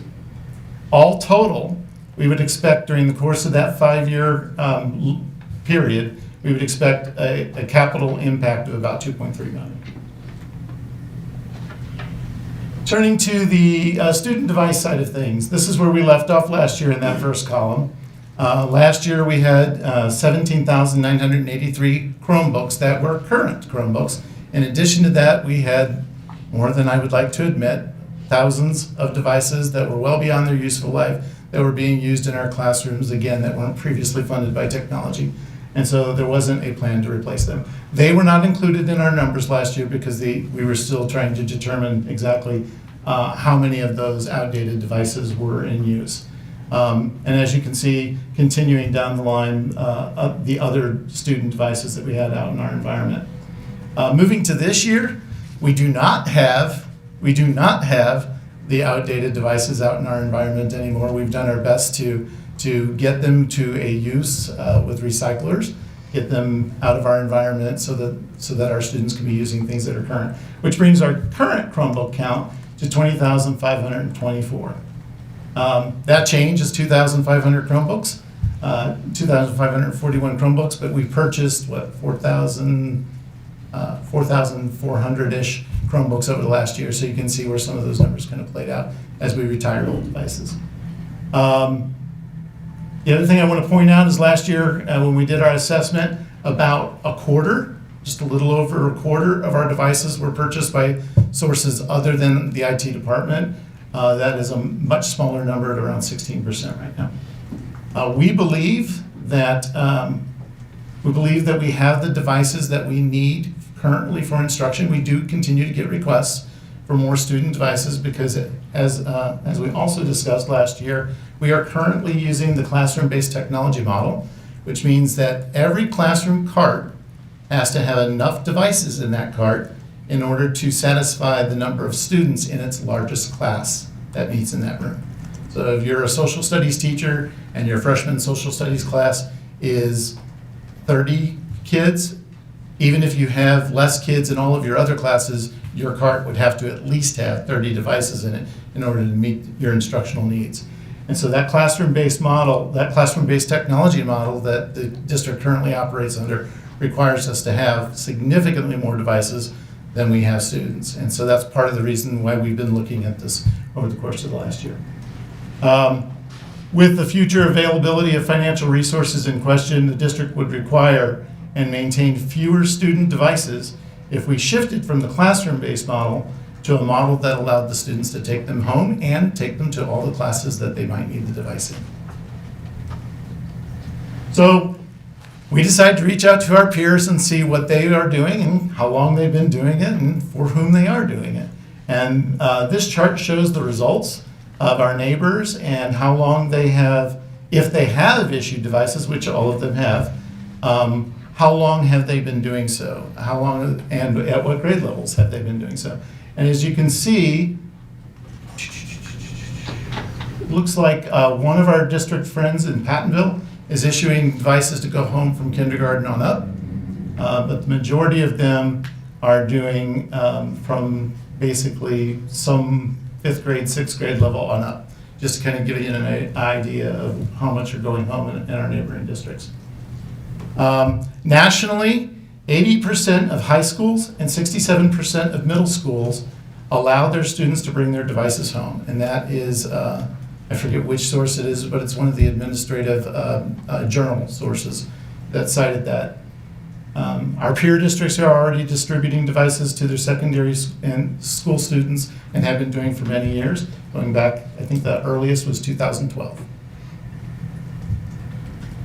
So if we were to redistribute the secondary Chromebooks, instead of having enough Chromebooks in the classroom for the largest class, that if we were to distribute them directly to our students, we would require fewer Chromebooks, and over the course of time, we would be able to level out our purchasing to where it more closely matches the number of students that we're actually serving at those particular grade levels. We estimate that to continue to purchase enough Chromebooks in order to serve that function and make sure every student would have access to one at the secondary level, that would run us about $1 million a year. And of course, we would continue to do leasing in order to level that out. But if we were to do that distribution, the chart that I presented for you last year had us purchasing another 4,000 for 26-27 in order for us to make sure we had a sufficient number of the newer resources for our younger grade levels. In addition to individual student devices, I'll read the quote. By the year 2030, the Francis Howell School District will be known for graduating well-rounded students who are equipped with the skills and experiences they need to be successful in the world. That is from our vision, and I believe it's from the vision. And that contributes to the ideology of having additional devices besides the individual student devices. So we would supplement our Chromebooks with other devices that would be based in our libraries and our CTE classrooms, so that as our students are growing through our school, they're getting to use a wide variety of devices, and they're using a wide variety of operating systems, so when they go into their careers, they have the experience with those. Turning from student devices to staff devices, we currently have dozens of different computer models, which can complicate my team's world, as a problem might arise on one model that's not arising on another model. It gets complicated to try to troubleshoot those. We would like to reduce the number of different computer models that we are serving that are used by staff, and also consolidate into device classes so that we don't have people of one particular role in the district having this kind of device, people of another role having a different kind of device. It kind of reduces the classism associated with that. As an enterprise computing environment, consistent devices improves the consistency of the user experience throughout the entire organization. And the last item that I want to cover for you in terms of our 5-year plan is our classroom AV equipment. Basically, we've presented for you guys today a model of what it would take to replace the aging smartboards and the aging display and the aging audio equipment in our schools. This particular chart focuses in on our smartboards. All the ones indicated in red are over 15 years old, which is well beyond their useful life. And all the ones indicated in yellow are between 10 and 15 years. And all the ones indicated in green are reasonably within 5 years, I think is what it is, under 10 years. So as you can see, Francis Howell North is looking pretty good right now because it's a new building and has really new equipment in it. And so It doesn't quite need the attention of some of our other schools that at least a percentage of their boards are in worse shape. And so if you look at the far column on the right, that is our totals column. We have roughly 200 boards that are over 15 years old that are out in our environment today and are very complicated for our teachers to work with. And we have another 400 of them that are beyond what I consider to be the useful life for display equipment. 10 years is a good benchmark for how long display equipment should last. And so over the next 5 years, one of the objectives of this technology strategic plan is to replace the ones that are well beyond their useful life, just like we did with devices, and arm our teachers with better equipment. Do you have any questions for me? I do. I know. Go for it. Looking forward at the 5-year plan, are you also prepared to have a dedicated technology specialist in each building to support the students who will be having technology issues? So our staffing plan doesn't yet have the resources to be able to do that. We have 25 people on the team. We have allocated them based upon student population, based upon the number of tickets that we receive from the buildings. And we're doing a much better job this year than we were last year. Last year was better than the year before in terms of addressing the tickets. Customer service compliments that we've been receiving are definitely increasing. So I think we're in a good space. So our high schools do have dedicated FTEs in them, and our middle schools share with elementary schools mostly. But we try to keep our technicians limited to 2, maybe 3 schools if there's enough students to kind of get that third school in there. We try to keep them all balanced. Sure. I'm just, living this life now for about 8 years in my own experience. Once the children start taking their devices home, they come back in various states of inoperability. Yeah. So we experienced that in the classroom too. Yeah. I also just wanted to share, make sure you please include in the budget 3 chargers per child. They will lose them. They will leave them at home. We will be purchasing more chargers if we are going that direction. We will be purchasing more chargers to make sure that our students have them. It will be the biggest frustration point for teachers if they plan a lesson that uses something fun like Pear Deck or Blooket or Gimket, and the kids come in and the devices aren't charged and they have no chargers available. Well, fortunately for when most districts go one-to-one, they aren't in the position that we're in. We're in the position that we have already planned the classroom model, and we already have carts in most of our classrooms. We intend to keep the carts in the schools, not as many as we have now, but that way when students are in a classroom that is not using technology that day, the teacher, if they have a cart in their classroom, can say, go ahead and put your devices back in the cart and charge them. And so that's part of the reason why we're purchasing the additional power cords, is because we want to keep the power cords in our carts. Lock them down. They will disappear, I guarantee it. I wrap mine in pipe cleaners. That's a good idea. Right. So if they do take them, somebody will have to unwrap for a very long time. That's a good idea. Duct tape. We used to braid ours. I was curious about COPA and how the district is adapting to make sure that everything is up to COPA standards for our students. I'll have to get back to you on that. I don't have that answer for you right now. Okie doke. Yep, that was it. And how exciting, right? Awesome. New adventure. Thank you. I've got a couple things for you. Sure. What's the holdup on the approval there? What's the holdup on the approval? E-rate. E-rate. On the E-rate. Oh, yes. Well, we were 2 randomly months. selected for an audit, and they've been very thorough with the questions that they've been asking. We've responded same day. Very worst case scenario was the next day, because they would ask a question at 4 o'clock. We'd have it to them by 9 o'clock. It's just a holdup. Well, I know President Blair's got some spare time on his hands, so I'm gonna volunteer him to make a couple phone calls on your behalf. We appreciate it. We've had lots of people call on our behalf, but we are not the only district in this particular situation. Okay. Does make me feel more comfortable, but we're not the only one in that situation. Other thing I found interesting, and this is for Amy as well, or anybody that wants to answer really. One of the patrons was speaking about the effectiveness of the one-to-one, and I found it interesting. I really hadn't thought that this would be a negative impact or anywhere close to that. Have you guys looked at those studies? Have you seen any of those things out there? If I can share Yeah. from my own personal experience and step away from my Francis Howell position for a brief minute. In Topeka, we actually hosted John Hattie, and I got the opportunity to meet him and I kind of ask a question about that specific indicator. The effect size for a one-to-one initiative, you expect it to be low because it's not the technology, it's not how many devices you have per kid that does anything in terms of learning. It's what you do with the technology that does something in terms of learning. So the different, and again, this is a conversation he and I had. So the different things that do show a positive effect size, some of those rely on technology in order to be able to deliver them. Differentiation, for example, is handled very well on a technology device. It's not as easy for a teacher to do without technology in the classroom.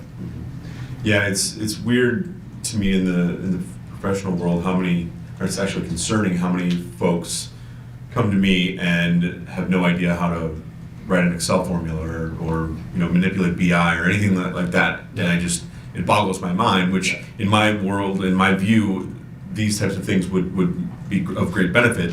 But the long-term effects of these things and how the students interact with them on a daily basis, whether they're at school or at home, I think that he brought up a great concern, and I would look a little bit deeper. I'm going to look a little bit deeper into that and reference or find what you referenced and think about what that actually means long term. How are these students? Are we spending all this money doing all of these things for them and it's just no increase, no decrease? Is it even Steven, or is it a decrease? Is it what is it? I will tell you, having done this in multiple districts, having distributed devices out to secondary students in multiple districts, I've not done it in one as well prepared on the instructional technology side as Francis Howell School District is.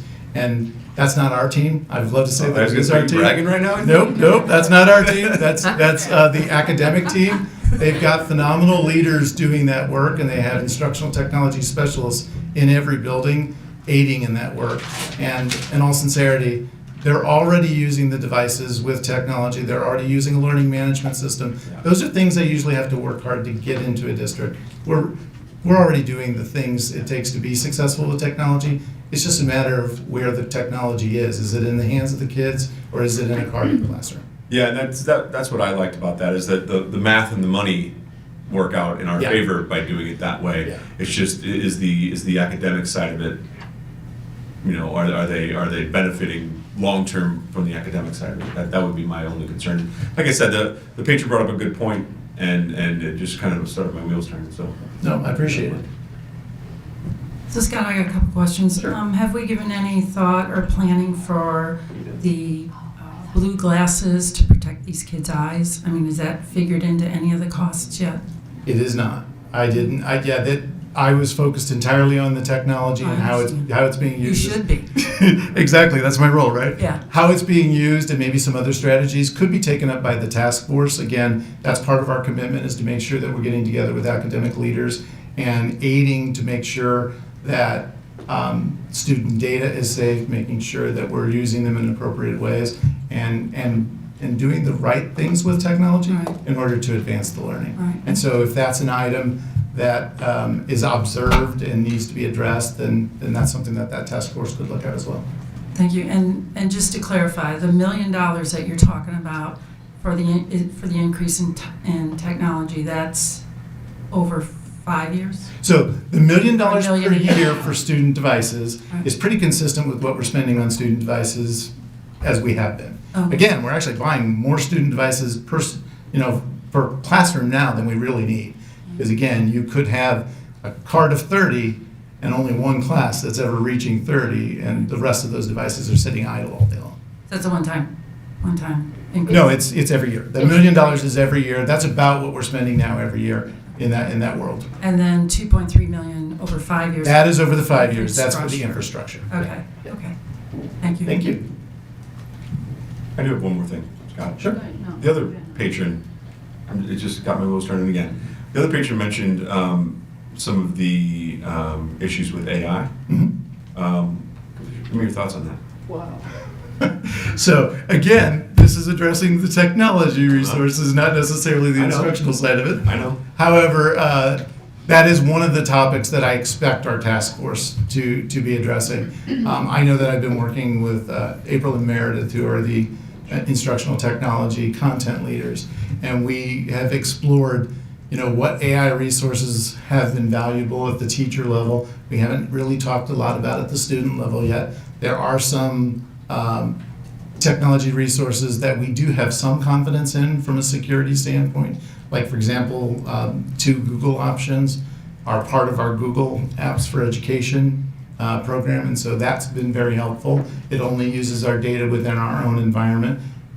We already trust them with all of our storage and all that we do in Google Drive. We already trust them with our communication through Gmail. So trusting them that extra step so that we're only using that AI in that environment isn't a leap of faith. It's a calculated risk in that situation. So while AI can be risky, it is something that we can also manage and make sure that professional development continues for our teachers, and that a point that we're ready to have that going with students, that we're doing it in a responsible way that we're obligated to do under the Child Internet Protection Act. Yeah, I knew this was a little bit of a curveball, but I figured I'd Nah, get you're an fine. opinion while you're up there. Anybody else that wants to share? No? Glenn? I was just going to add to that. I mean, April and Meredith have been doing a great job of looking into AI and support our teachers. And so there's a lot more work that we're going to do. I think the patron mentioned to learn more about and how it's useful. So they're part of a consortium that's been working with the state of Missouri as well to help support the inclusion of AI and support teachers with productivity and also in education. So a lot to learn and still more to come. Thanks, Will. One last thing for me is that I would show the list of all the different schools and who has newer, who doesn't have as much new equipment. Is the goal to use that to help determine who gets the new equipment to make sure it's equal as much as possible? Oh, to school? 100%. The equipment that's failing is always the priority. For example, the interactive panels that we bought twice already this year, and I'm forgetting the numbers off the top of my head, that's roughly 58. The interactive panels that we've already bought twice this year have been going to the classrooms where we have failures, and we want to make sure that we're getting them equipment that's up and running and is our new standard. Thank you. So we'll continue doing that. Anything else? All right, thank you very much. Well, I've got a couple. Don't forget me down here. I was looking. So, have you guys sat down and actually come up with talking about the budget? You're talking possible, and during our talk, you're talking about a possible loss of $4 million if the vote doesn't go our way. So you're looking at a $2 million increase here, or $2 million, I'm reading down here. District share would be roughly $2 million over the next 5-year cycle for category 2. At what point would it not be, would it be out of sequence with our budget to not pursue with so many, you have 20,000 Chromebooks. You have 20,000 Chromebooks, we have 17,000 and change, barely over 17,000 students. What's the correlation there? Have you developed? I guess it's just kind of out here with me. How does that improve our child? Because any teacher I've talked to or anything that I've read here recently, if you're going to improve reading scores, or you're going to have the children actually writing hand. It becomes a hand issue, hand-eye type issue with being able to learn. So are we using these Chromebooks? How are you using them?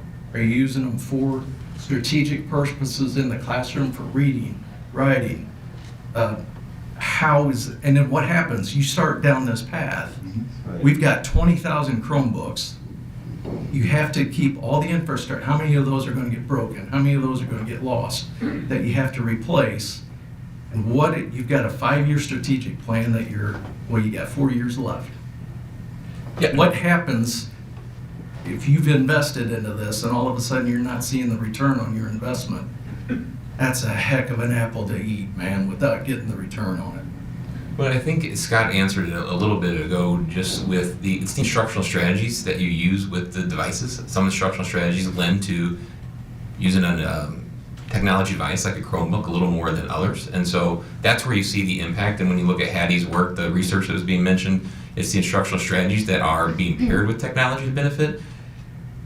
We're going to continue using technology as we've been using it. What we're doing is just opening the access, so that way as teachers need to use it for a particular lesson, they have the ability. They don't need to check out a cart or reserve a cart or make sure that one is available. It just improves access. They can do more just-in-time learning with activities that can be responsive to the learning in the moment when it requires technology. This doesn't pair with instructional need that we're increasing instruction using technology right now. It's just about the device distribution and how we can kind of, instead of purchasing a lot of devices that might go unused sitting in classrooms because they're not used every hour, now they're with the students. So as the student needs it, they have it available. There's also opportunity with the cell phone ban.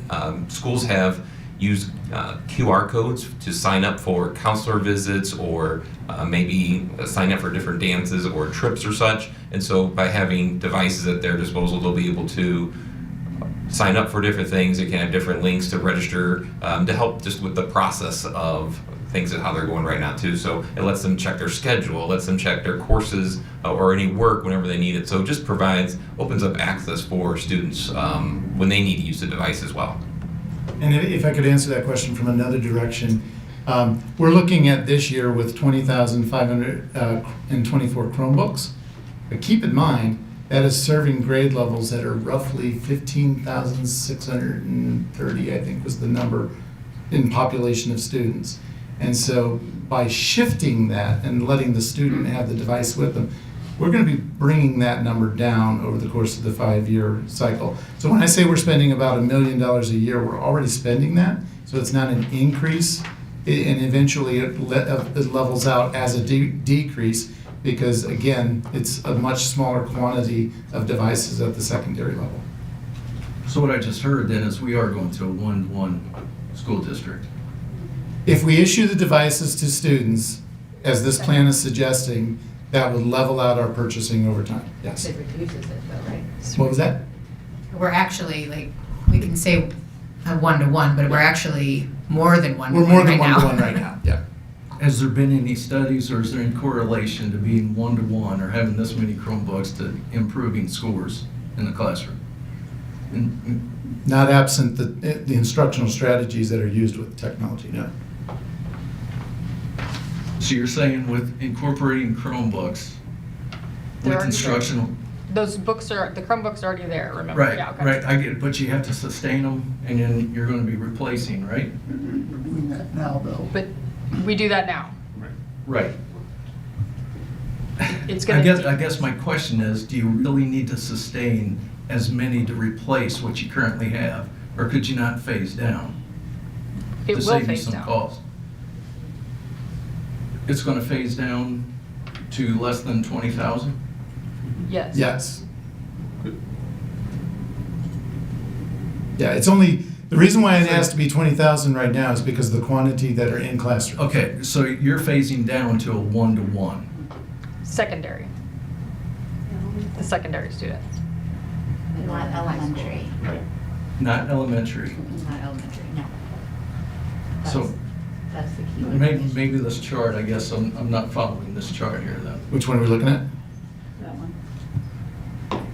Yes, so what is the phase down then over the next 4 years? It's probably easier to see on the budget one. Let me go to that one. So as you can see, the secondary Chromebook purchases are leveling out in years 3, 4, and 5. And again, there's roughly 15,600 students that are going to be in the grade levels that are using Chromebooks. And so over time, we're going to be purchasing closer to the number of students that we have instead of maintaining the 20,000 that we have today. Again, just having to maintain Chromebooks that are being used in classrooms that don't have that quantity of students in them all the time, that's a lot of overhead on Chromebooks.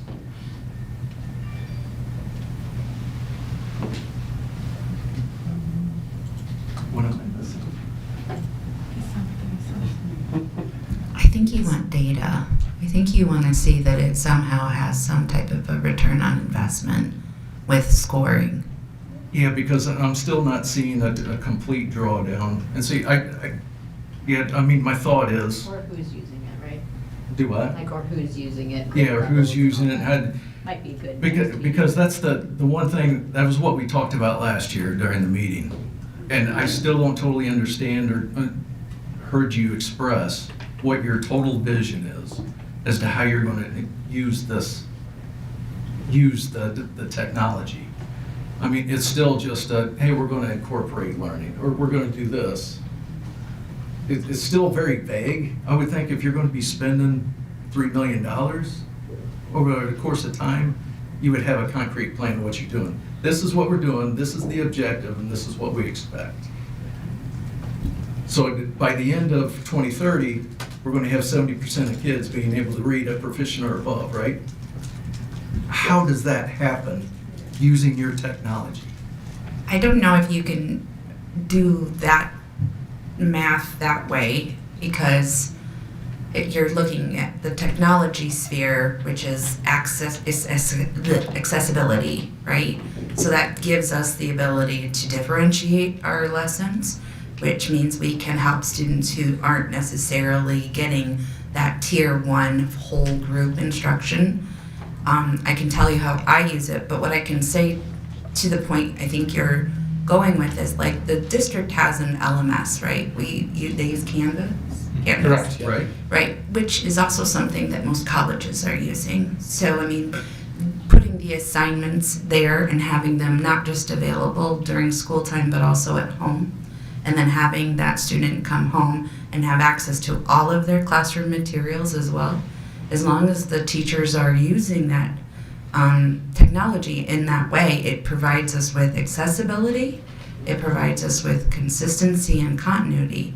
And a lot of our curriculum has online sources, and they're using them. We just did, what's our cute little robot guy that we just brought? What's his name? Moby. We brought, things like that happen within the classroom. And as an educator myself, what I can say is my classroom exists in the real world, where I'm there physically hovering around my children and talking to every kid as much as I can, but everything I do is also there digitally. So if a kid's gone and they're like, "What'd we do?" and I can be like, "Oh, let's go. Open your folder. Here's everything I did, and here's a video of me, and here's my audio, and here's the handout that we have no more copies left of." Like, it provides accessibility and it allows us to reach more students. Is that helpful? But it won't correlate to reading scores, because that's still the teacher sitting next to the kid. Well, I think maybe we could ask the gentleman over here that had got a 36 on his ACT, how he operates with that, and how, give us your experience. What do you? Yes, Andrew. What do you think about this? Do you mean like my experience with technology and how that helps? How it helps? What was your experience between, to Ron's point, actually sitting there, learning how to read, write, all those things, and doing the physical aspect of it, but also learning with the technology and how you incorporated both of them. How did it help your achievement? Yeah. So I kind of agree with Mr. Harmon over there, and kind of the both sides, where it's not necessarily a direct correlation of the technology just helps you get better, because at the end of the day, it's still you're the one that's creating the plan, and and so most of the work is still on you. So if you want a direct increase in score specifically, if you want achievement, technology alone isn't going to help you get there. However, technology is always a resource that helps you get there. If you look in communities that don't have that access, it makes it harder for the students that want to get better to have access to those. So for me specifically, when I was getting ready for the ACT, I use paper books, which isn't technology, but I also used a lot where it was just because I'm a busy person, so I don't have time to just sit down. So having accessible technology allows you to efficiently allocate your time during the day to doing certain study plans. For example, this year is the first year that I've been carrying my own laptop around, instead of using school. And although it's not that much of an increase, like, but whenever I'm able to always just pull out my Chromebook and have all my stuff there ready for me, it's a way faster, it's way more efficient for me to finish homework. I think in general would just improve your scores as well. Do you think that the technology being there has an element of accountability for the students? Well, holding them accountable for their work, reminders, things like that. Yeah, actually, like with your when you have like a digital device, you always get reminders. Like I know we use Infinite Campus, you always get reminders of your grades and stuff. And if I see like a 75 or like a 60, that's pretty alarming. So it keeps you accountable. And for example, on Canvas, you have this like a assignments thing where it shows you how many assignments you have. And I always like to look at it like pretty often. And if there's like 16 or 17, then that's a lot. So it's a way of helping you be more accountable and then be like more recognizable of what you have to do. I don't think you've ever gotten a 60. You would be surprised. I wanted to say my 12-year-old grandson looks every day at what his percentages are in all of his classes. Yeah. So if it's not in the 90s, he's not happy. For the sake of today's meeting, so this is being presented to us today to receive, right? Just to hear and all this stuff. Correct. What's the next step? So the next step is, again, we're going to develop the task force, and we're going to continue to engage them on the more instructional side of things. We will be presenting over the course of time different purchase requests, and like for example, in March, we'll come with our capital request as part of the capital presentation that you'll be receiving in March.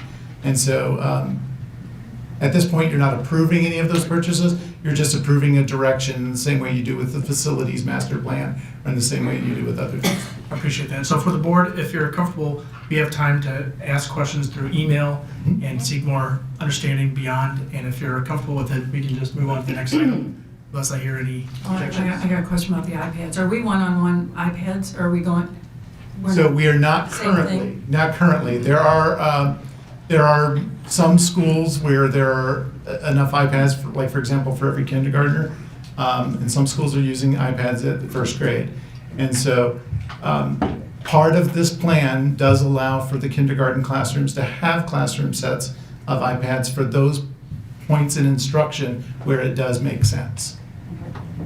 So we're not one-on-one right now? No. But this will probably take us there.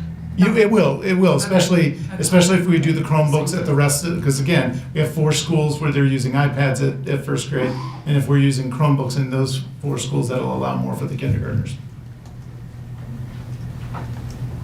Reallocate that to pads to the Correct. kindergartners. Yep. Right, okay. All right. Well, And- if just a switch in technology, it makes more sense to have everybody on the same path, but okay. But it's helpful. I as an educator, I will advocate for early childhood, that tactile device that you're holding Yeah. in that way, that's more like a And book. drop. That's pretty helpful. And dropping, it does happen. Okay, never mind. All right. Okay. So thank you for your time today. We will collect questions and send them to you before the next meeting. Sounds good, thank you. Thank you very much. So up next on our agenda is a section called Book Challenges. I wanted to point out that 11A list of books is just for everybody to go ahead and read and check. This was a list of books submitted as one large composite challenge.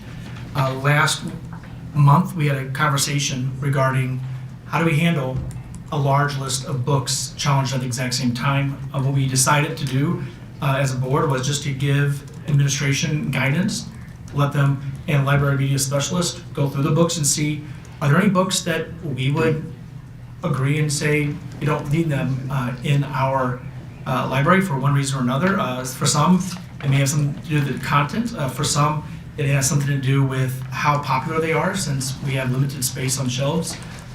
For some, it has something to do with the fact that the book that was there has a better version that exists. So multiple reasons, and you see the reasons listed there, but 11B will identify the books that the library media specialist have said Francis Howell School District can go without these books and still maintain high quality education and the experience that we want for our students. So feel free to look at 11B as an information piece.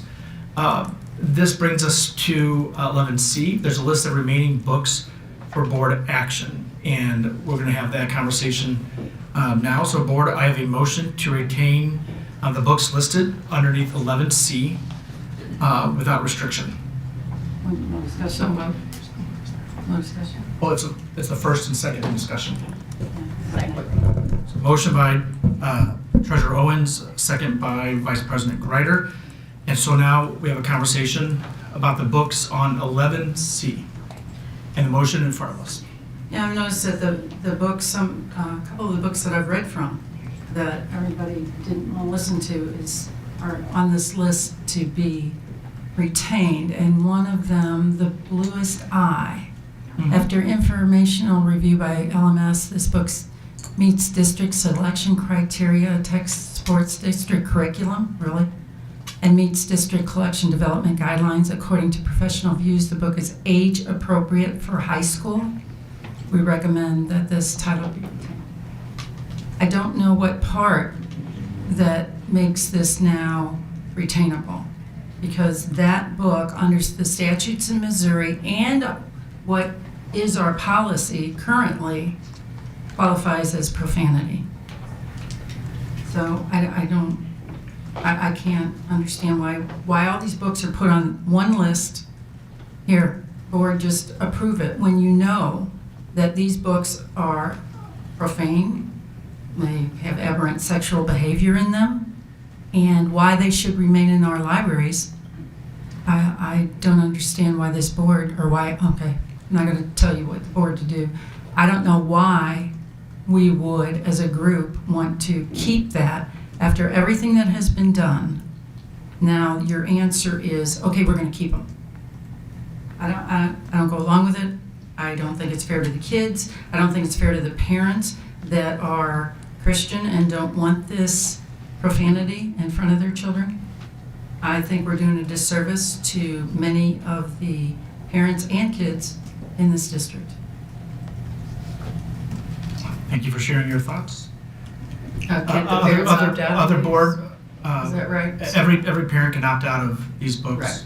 and they have access to be able to limit the books that their kids are reading. Right, and there's never any human error that occurs when a human is involved.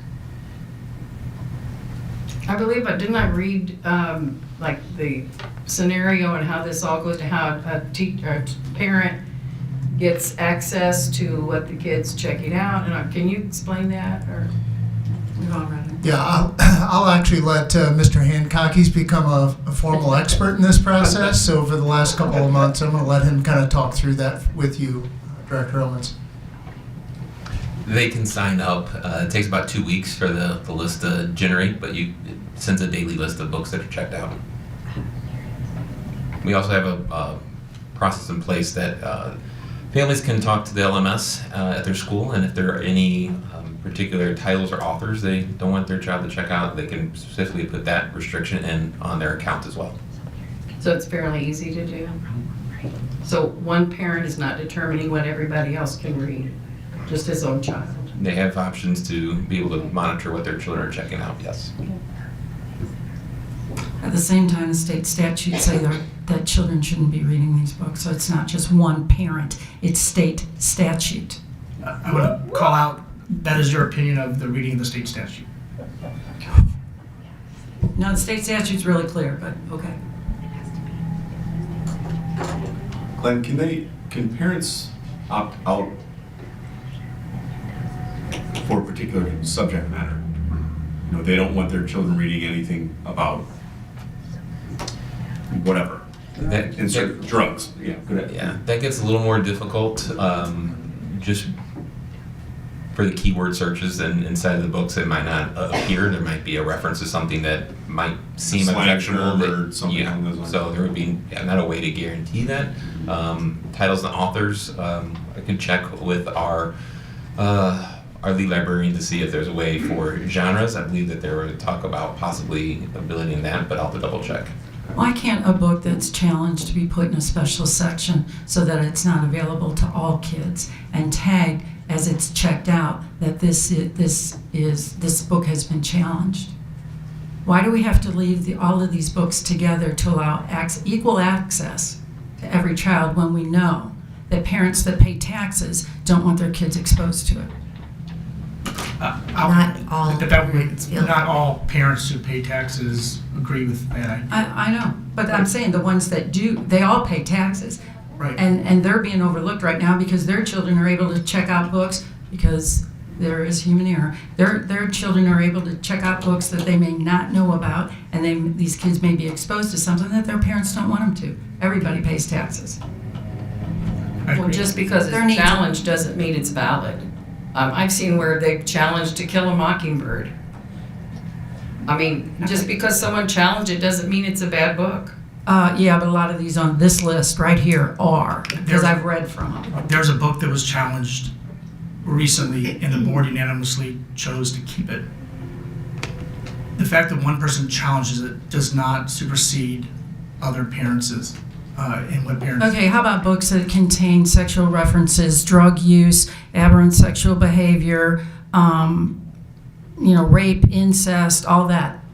If that Things that book, if happen a in book life. that's challenged, if a book like that is challenged, why can it not be moved to a separate area? Because one person raising, first of all, that's not even part of policy 6341. Right. So trying to apply that to this list is applying a policy standard that isn't there. I'm not going to stop fighting for these kids. They're very well worth it. And whether you want to believe it or not, kids that are exposed to sexual pornography and are sexual topics that they are unable to understand or not mature enough to understand end up with aberrant sexual behavior later on in life. That includes rape, incest, addiction to pornography, all kinds of good things. Thank you for your opinion. Thank you for your opinion.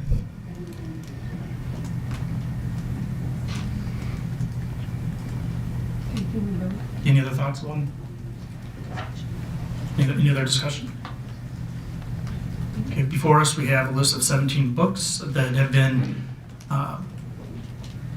reviewed by library media specialists, the same ones who identified that other books don't have the educational suitability to be retained, who have shown, in my mind, a ability to listen and review and decide, have used that same muscle, those same skills and abilities to present this list of 17 books in front of us.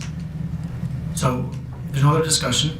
The motion is to retain the books without restriction, 17 books in front of us.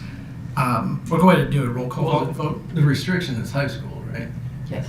Yeah, Joey, retain without restriction means to keep it as listed. Thank you for that clarification. And just to clarify, there were a couple on there that they weeded from middle school, but keeping at the high school. That was listed on there. Including Slaughterhouse 5. Anybody else okay? All those, let's go ahead and do a roll call vote. That's okay? Director Harmon? Aye. Director Ponder? Aye. Vice President Greider? Aye. President Blair? Aye. Treasurer Owens? Aye. Director Oki? Aye. Director Pushkar? No. Motion passes. Next, Mr. Glenn Hancock, Chief Academic Officer, will share a presentation on the recommended changes related to 6341.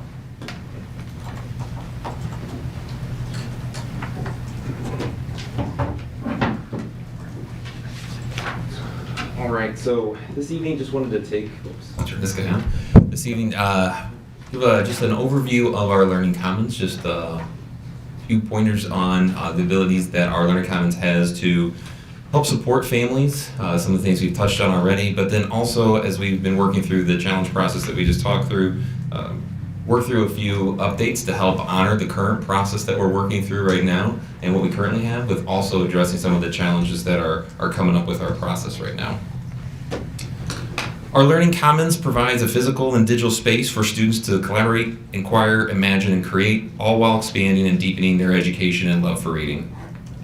With the assistance of our library media specialists, students can develop 21st century skills and critical thinking as they participate in activities and utilize resources.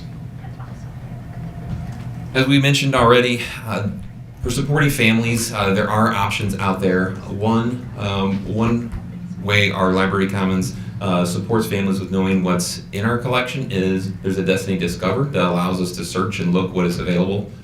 Students can log into their Destiny Discover with their Active Directory credentials or the Clever dashboard to view their checkouts. Parents can request from an LMS to limit the checkout of particular titles and authors, and parents can also request daily email letting them know which books are currently checked out. And those exist. As we mentioned, the sign up for that takes about a 2-week turnaround for getting that list activated in there.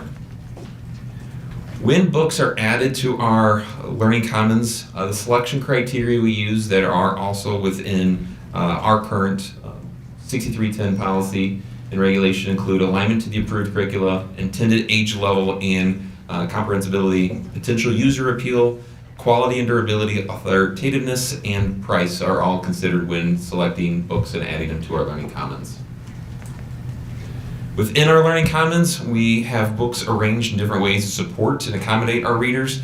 At the younger grades, K through 3, book baskets contain younger books for browsing for readers. They'll contain buckets of picture books or maybe easy chapter books as they're starting to begin to read chapter books in the early stages.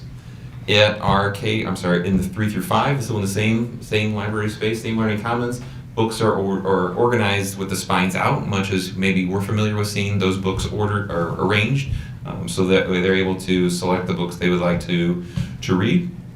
And in our middle school, we do clearly define young adult titles with the YA sticker. And the pictures may be a little bit small, but there is a YA sticker at the top of all of our books, so they're easily identifiable for our students when they're selecting books. Books are often arranged by genre. You can see here mystery. This section has a mystery section, science fiction, reality. So different genres are available in our library for them to check out. As we've been working through 6341 and different book challenges, we've been working through challenges with the process and talking about what can we be doing to support this a little bit and make sure that we're not adding undue stress onto the system, but still honor the process of challenging a book whenever there is a question about the use of it and inclusion in our spaces. So the next few slides will go through a few phases of our current process, and then on the right side are updates, recommended updates that we've learned through policy committee and talking with others that have worked through the challenge process currently to help support, again, keeping a challenge process similar to what we have, but just putting some minor tweaks in there to help us support it. The first phase of our process typically revolves around the initial request or contact. Typically that happens with a building principal right now. They reach out to a building principal, share their concerns that they're having, and the principal will then work with the patron to try to maybe have an informal resolution to the challenge or to the question. If that's not available, then that's when it rolled right into a formal challenge. Our proposed updates includes a material review form. So when a patron brings a question to a principal, the principal can share a review form that the patron can fill out. That basically just shares what are the concerns that they're having, where are they at in a particular literature, and then that is then shared with our LMS staff. They can then look at the title. Much of the process we just kind of played out when they looked at, is it a book that would meet maybe weeding criteria, or is it a book that we would retain? And they can then provide a statement back to the patron about, this is why we see educational suitability, reason why for retaining the book. Right now, that's not really clear in our process that happens, so this would add that initial step in there, so that way there's some communication about why the book would be retained. If after that point, and so let me back up here, and for each materials review request or form that's received, our LMS staff would have 10 days for each one to review the book. So it might require reading the book, but then also providing a written statement back, so that way the petitioner will get a written statement back. This is very similar to currently in our review process right now. Whenever there is a formal challenge during the first meeting, the LMS submits a statement to the committee that is reviewing the challenge. So this just kind of puts that up front, speeds that process up, so that way the patron knows exactly the purpose and benefits of having and retaining the book in the process. The second phase, if there were still further questions, that's when the formal challenge process would begin. So the patron would receive a response from the material review, and if they still have concerns, they can proceed with a formal challenge. Updates here in this section really revolve around that the superintendent will make a recommendation to the board, similar to what they're doing now. Do we form a committee, or is it something the board wants to take action on? Very similar to what we did a few months ago with the book Viral with the board. The board will then decide at the next board meeting if it will be a formal challenge, like a committee formation to resolve it, or will the board take action on that? So this is a little bit different, where the board is now making a decision to form a committee, giving direction of forming a committee, or making a decision. If the board makes a decision, or the board chooses to make a decision, that will go to the next board meeting. It will happen at that exact board meeting. If there's a committee that's formed, so again, similar to what we're currently doing right now, committee would be formed. That formal challenge is submitted. Board then has decided that it goes to the committee. With this one, the committee would be a committee of 5. Currently, we have a committee of 9. That takes a lot of volunteers from our community. In our current policy, we only can serve once, I believe, in a year span. So it's difficult to get all the volunteers in the amount of time to spend going through 2 nights of meetings. And so, committee of 5. 1 board member, 1 building administrator, 1 teacher, 1 LMS, and 1 district resident. The LMS would be from a different building, so same level though. So if it was an elementary book being challenged, it would be another LMS from the elementary. So again, showing the way they can be impartial with the way the process just kind of worked through our weeding and our process we just did here. Feel that having an LMS on that group would allow them to share, again, the purpose either behind education suitability and to listen to the petitioner, because the other new change that is being recommended is having the petitioner present at the first meeting so they can share their concerns. That way the committee can hear it in context instead of just reading a paper about the purpose of or nature of the challenge. They actually get to hear directly from the petitioner at the first meeting. If they're not able to be present, and we have in there that they have a couple opportunities to reschedule or opportunity to reschedule, if not able to be present, that book cannot be challenged for 36 months. And that 36 is kind of consistent in here, that if a book isn't retained, 36 months would be the next possible time to be challenged.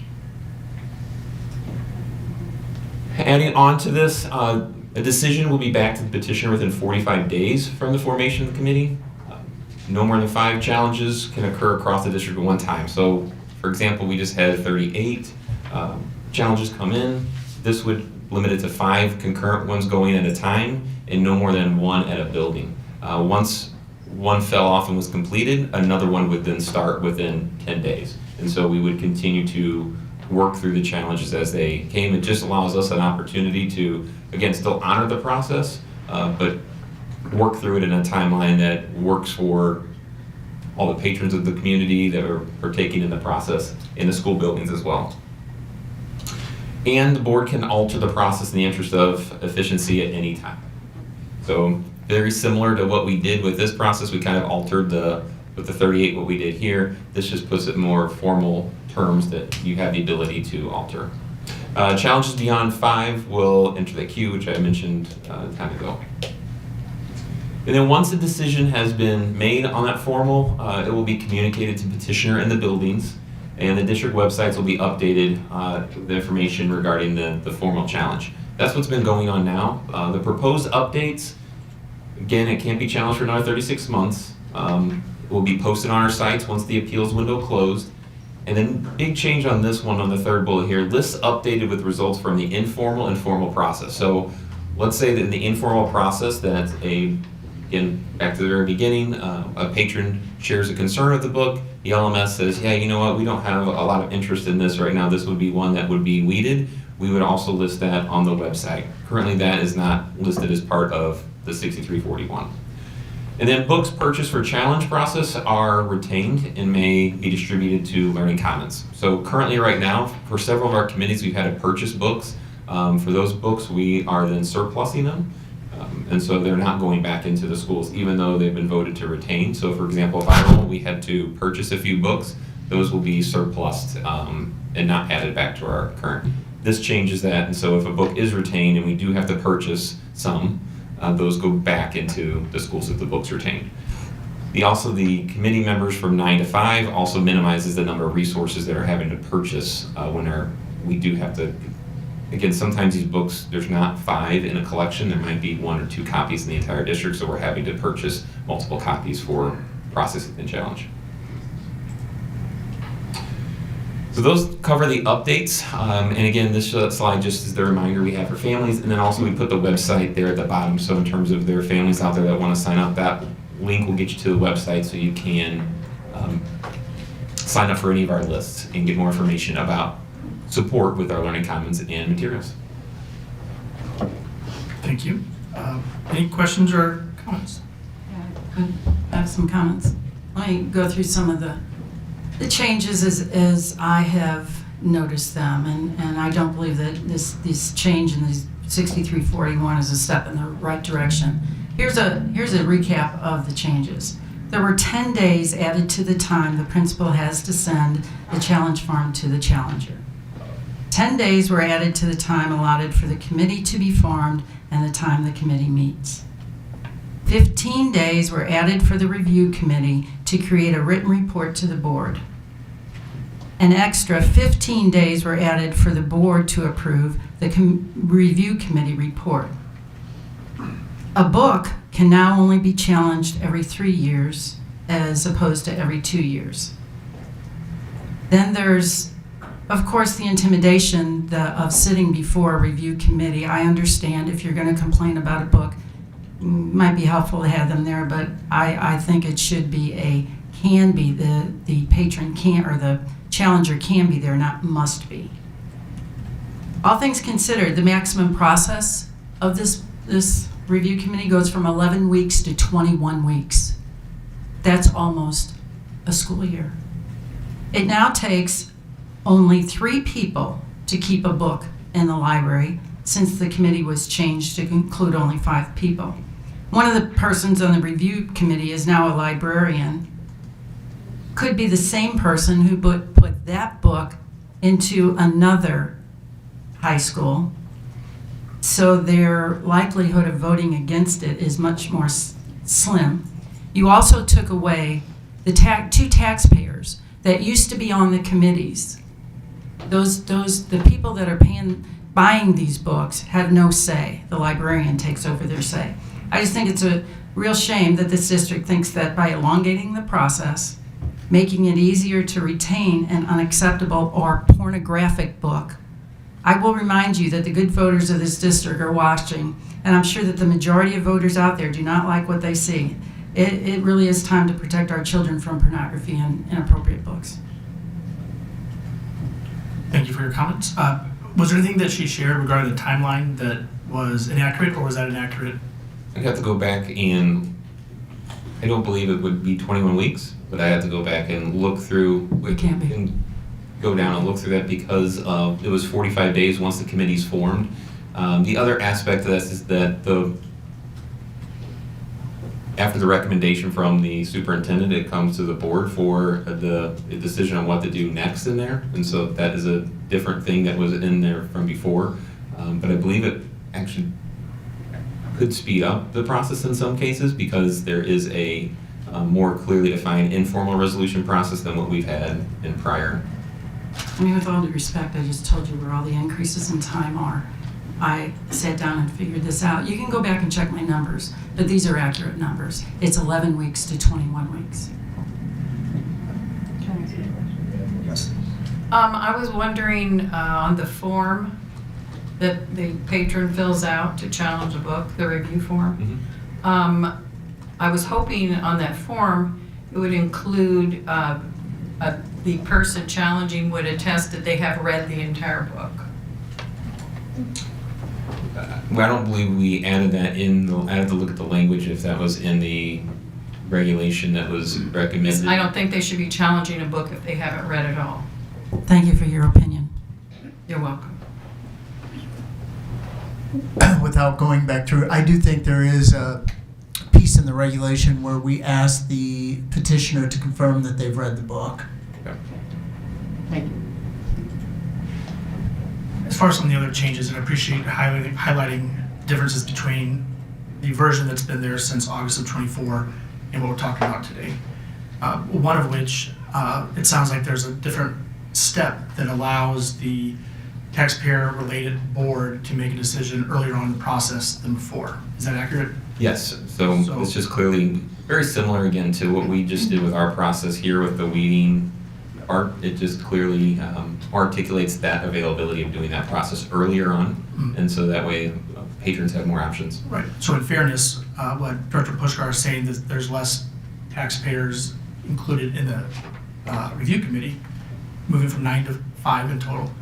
However, there is, on the other side, an earlier moment where taxpayer-related elected officials can speak one way or another regarding the challenges. That's okay.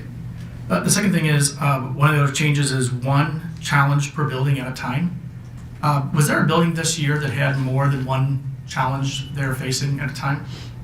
Currently, yeah, we had one middle school that had, I believe, 6, maybe 7, 6. What did that do to the middle school to have 6 or 7, sorry, kids, I'm so sorry, 6, 7? Oh. 2025, Stephen. I was trying, I'm so... It's just But, all the yeah. the challenges happen at night, and so it's just longer evenings. You know, and they all do their due diligence. They read each of the books and participate in the discussions. So there are 2 meetings. I would say roughly first meeting would last between 30 to 45 minutes. The second meeting, depending on the discussion, it might last 30 minutes to an hour. And one of the other changes is 5 per moment. So whenever of the 5, once one has an action upon it, another one comes and joins the queue. So 5 total at any given time. Was there any negative impact on having 38 challenges at once? Actually, 100, then 54, then 38 challenges at once. How did that impact overall administrative times? Is that one of the things you're trying to fix and improve? Because having that many at one time was a negative impact on the district. It just moving it to 5 at a time just helps us support buildings as they're going through the process as well. There's obviously a number time that's taken with the paperwork process, monitoring it and following through and making sure that we adhere to current timelines and reporting back and getting back to the petitioner inside there. And so this process will just help us manage it and still follow through with the challenge. And my last point was, I think we talked about how the current 6341, if we were following it, it would have cost about $4,000 in order to buy the books required. So in this case, this new change would limit the amount of books purchased for this effort, and if the books were chosen to be worthy of being part of our library system, then we can keep them and we don't have to throw them away. Correct. So this could potentially save thousands of dollars of taxpayer money for not having to resource a policy that's requiring us to purchase and then costs. Okay. Are there any other questions about the revised 6341? Again, the board directed admin to have an improvement, like figure out, keep the spirit of the idea that if somebody wants to challenge a book, they can challenge a book. And we all agree that that's something we agree with, right? You can challenge a book and there's value in being able to do that. The board directed you all to present this to us. I think it was even mentioned last month that the current 6341 was broken. And it wasn't able to hold the weight of what it, so I just want to call that out. Want to make sure everybody knows that this is not something that was done lightly, but based upon the current reality, 6341 wasn't able to address the concerns that might pop up across the district. I have one more thing. Shirley? I feel that the library media specialist and the teacher that is on the committee should be paid for putting in the extra time. I'd throw that out there. I think that's only fair. That could be a different conversation. Yeah. Right. Is there anything else about 6341? Yeah, Glenn, can you go back to, I think it was phase 2? Wait. Go one more back. Whichever one that says that it's goes to 5 people. You know, Yeah, no, you had it. Come back. Did I go? No more than 5 challenges. No, 5 people. 5 people. There you go. Oh, 5 people. Committee of 5. So, I'm assuming that this is still a random thing, or is it volunteer? For instance, are you choosing the board directors at random, or are you choosing the people in the buildings at random? All these things. Yeah, we would keep that same process that we were doing for those selections. And I agree with Jane. I don't think it's ever a good idea to have less of the community's input on this. I understand going from 9 to 5. I totally get that. But maybe somewhere in the middle, if we go from 9 to 7 and keep more of the community involved in this. Stephen's got a point. Yes, we are of the community, but we are also of the board as well. So a board representative on there is considered a board representative, and having more of the public in there, I don't think it's ever a good idea to say, hey, we don't want any more of you on here. So I would say that somewhere in the middle would, I understand that the inundation of it, I get it. Keeping more of the public involved in this, I think, is a good idea. And the other part of it that I'm gonna somewhat disagree with Jane on is, she mentioned something along the lines of having a section in the library that's got, the naughty books, right? Well, in my view, a parent, as everybody knows, can opt out of whatever it is. We all know children, and if you put a sign that says naughty books, where are they gonna go? They're gonna go straight to the naughty book section. And I don't think that is the solution. I don't know what the solution is.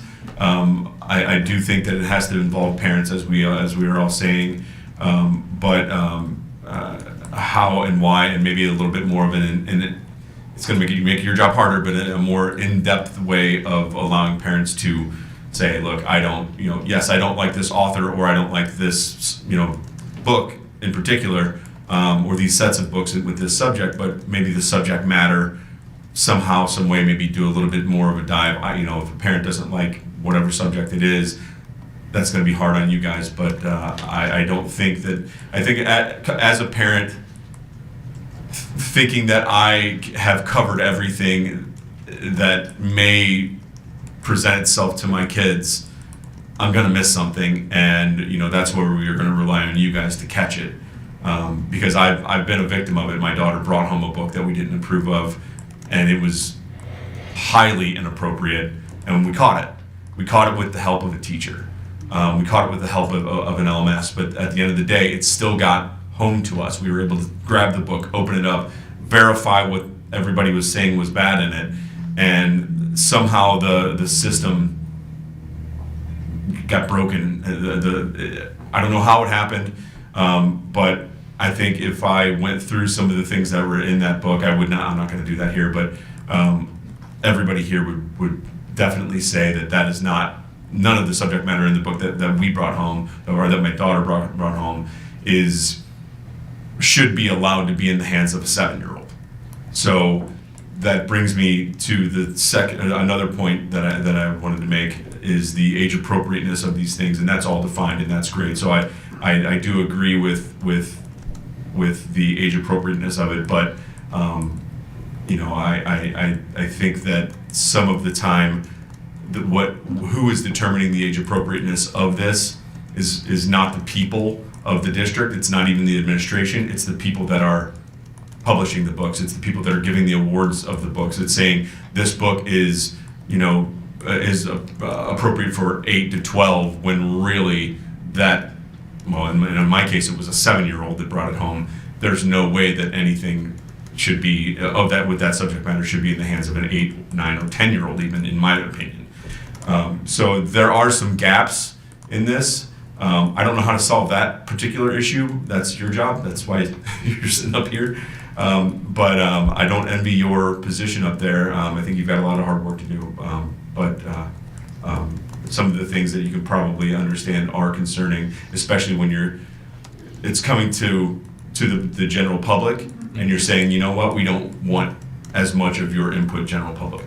I would make sure that we keep, if we're going to go to down from 9 that we keep more of the general public and the stakeholders involved in, and maybe go from 9 to 6 and maybe keep 2 of the stakeholders on there instead of eliminating them down to 1. Because if you really take the mathematics behind it, there's way more of the stakeholders than there are, building members. So I think they should, the mathematics say that they should have more representation than anybody on the committee.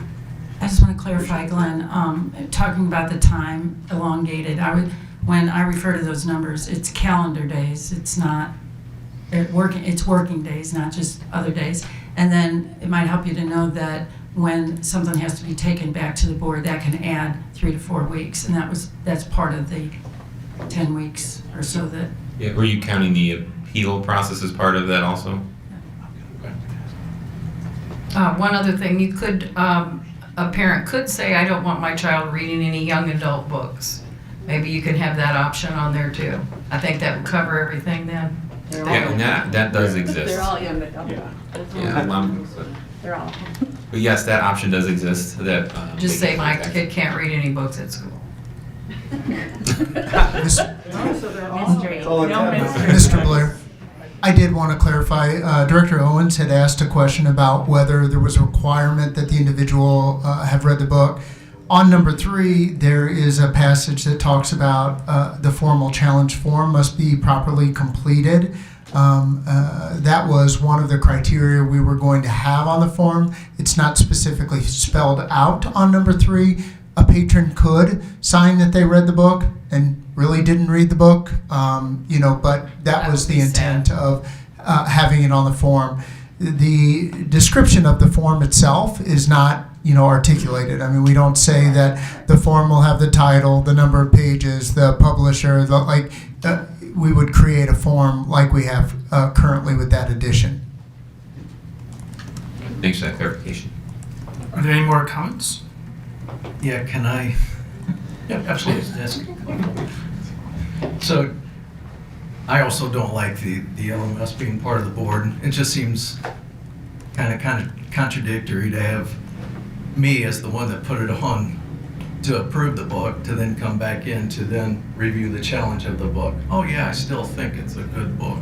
So it just seems contradictory. It may be a separate LMS, but it's somebody that I'm working right next to or very familiar with. That's just my challenge, the overall concept of somebody that's responsible for ordering the books is also responsible for playing a part in challenging the book. So it seems inconsistent to me. The other part, I don't see a need for the petitioner. He or she has already filled out the form, the challenge form, and submitted it. I don't see a need for them to be there. It didn't, any of the challenges that I went to, I didn't care that the person was there or not. We had the form, we had the book, go read, make up your own decision. So I don't see a need for them to be there. And then my biggest issue is the last is number 16. The board reserves the right to alter the process above in the interest of operational efficiency with the district, including, but not limited to, situations where more than 5 formal challenges are filed or in the queue. So basically, you don't have a policy. Yeah, I understand what you're saying, but I would say ultimately the board is the ultimate decision maker in any decision, right? So I'm just throwing this out there. So ultimately, you don't have a 6341 with the way that's worded.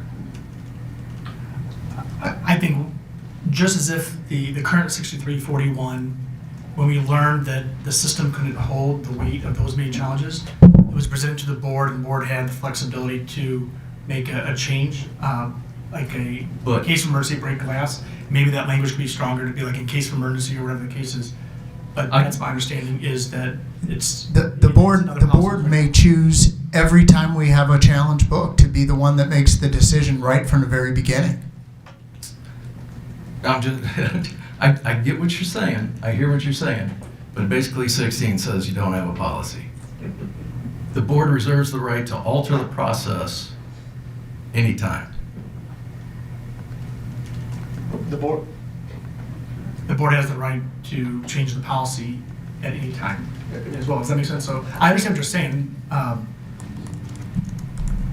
Yeah, I appreciate it. I understand what you're saying, that if you have a syllabus and the last part of the syllabus is or not, you're like then I understand. Or Or the classic test that says, read all directions before you start filling out this form. Yep, and then The last one says, put your pencil down. Oh, yeah, I understand.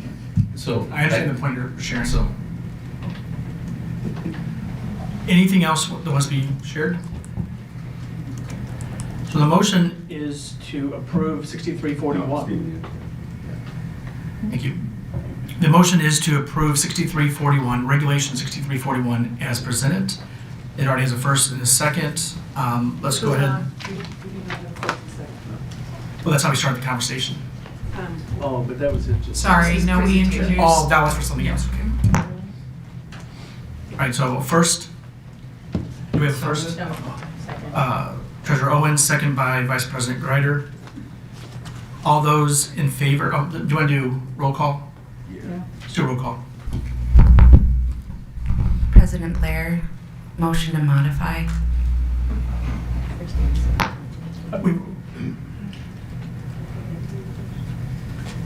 Okay, what's the motion? Motion to add in from 5 people. To 6. Hunter, help me. Depends on whether you want to go. I agreed with what you said. And it was from 5 to 7. That was the compromise, correct? Yeah, and bring back the public. So is your motion to move from 5 to 7 and move from 1 to 3 Yeah, district residents? I mean, I would say, I think 6 would be. I think a good compromise would be, if you're going from 9 to 5, I think that a middle ground would be 7. So is your Let's motion? find more books. Motion to modify. And your motion is to change from 5 to 7 total on the committee, and the other 2 would be residents? 1 teacher, 1 resident. I would say 2 residents. Or one, I oh, would say it 2 is 1 teacher, 1 resident. 2 teachers, 2 residents makes it 7.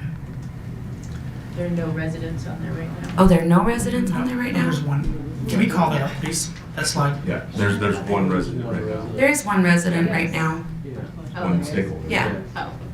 Yeah, one state. We closed Yeah, it one out. stakeholder. It's gone. There was one. Slide 11. So well, hold on one second. There's a lot of conversation happening, and we're starting to get out of order. So we have a motion To modify. to modify. Your motion is, Modify the amount of people on the committee. Instead of 1 teacher, 2. Instead of 1 resident, 2. Making the total amount 7. A compromise between 5 and 9.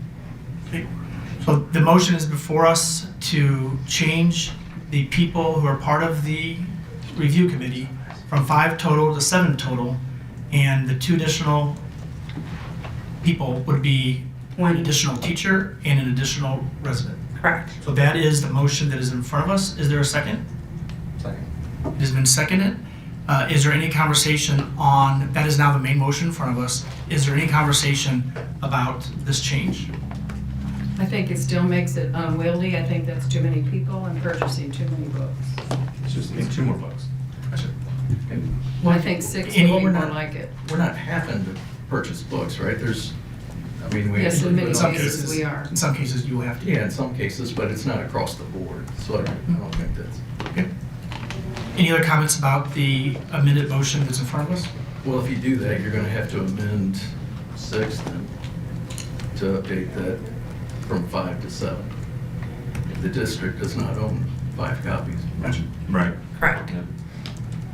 Would a friendly amendment to be, and all corresponding typographical changes? Correct. Thank you. Okay. So that is the motion in front of us, to move from 5 to 7. Any other debate on the amended motion? Okay, let's do a roll call. This is a roll call to make the amended motion the main motion. Understand? This is a vote to make the amended motion the main motion. Vice President Greider, No. President Blair, Aye. Treasurer Owens, No. Director Oki? Aye. Director Pushkar? No. Director Harmon? Aye. Director Ponder? Aye. Motion carries. It is the motion before us is 6341, but now it's with 7 people on the review committee, with the addition being additional teacher and additional resident. So that is before us. Any other debate, conversation? I have one more thing. A little bit more of a debate question with everybody, if you're okay with that.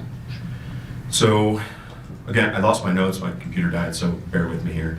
I'm going through this. It says the board recognizes that it is impractical for staff to read every book, agreed, that is recommended for incorporation. Staff may rely on at least 2 reputable books, 2 reputable book reviews prior to making a purchase recommendation. The question I have is who deems those reviews reputable? The resources that they currently use whenever they're going through the collection process or the collection development. They'll use reviews from multiple, they typically use professional reviews, but then also 3 reviews from different scholastic subscriptions that they subscribe to help them with their selections. Okay. I would be in favor of making a motion. The reason that I don't like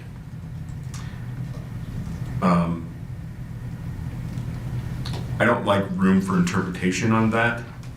I don't like someone being able to say, well, here's my book review, and it's, who knows?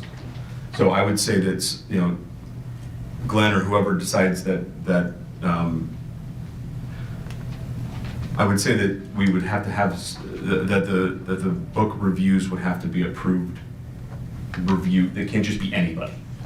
You know what I mean? It can't just be someone saying, well, here's a review. I looked it up. It was on Google 35 years ago, or whatever. I would think that it would need to be a current approved reputable book review. So the motion that I would think I would want in there is. Before you get to the language, I think I know where you're headed. For the admin and Glenn, is there anything that he shared that sounds like just a friendly, friendly amendment? I will still have to do the vote, but is there anything that he's saying that feels as if it counters the spirit of your intent? No. They currently utilize reviews, and I can get the actual sites that they're working with to do those reviews and get those for us. Are those approved by you guys?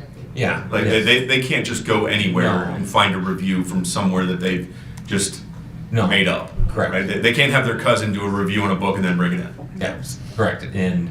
But that doesn't say that here. Okay. That's what I'm saying. Yeah, and we can, I can get you the list that they use, as well as if you feel like it needs added language in there, but that's kind of part of our collection development process that they go through currently whenever they're selecting text. The only thing that I would maybe add is, like Sarah said, admin approved or accredited, reputable, whatever it is. Like, Can you point out where it is again, if you want to make a motion? I'm bringing it up here. It's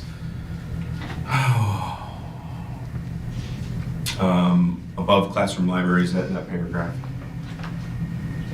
What page? This is on page 3. Again, my computer crashed, so or died. I'm looking. I don't see that on. Are you looking at 6310 or 6341? 6310. So we're on 6341. Gotcha. So I do not see. Can you help me out? I'm looking. Oh, never mind. Never mind on that one. I was on the wrong one. You're right. Okay. You're right. Okay. I appreciate it. Well, hold on to that. Sorry, my computer. Yeah, I was problems. Yeah. Okay, so we have the amended 6341 in front of us. It's now the main motion. It's everything the same except for from 5 it goes to 7. All right.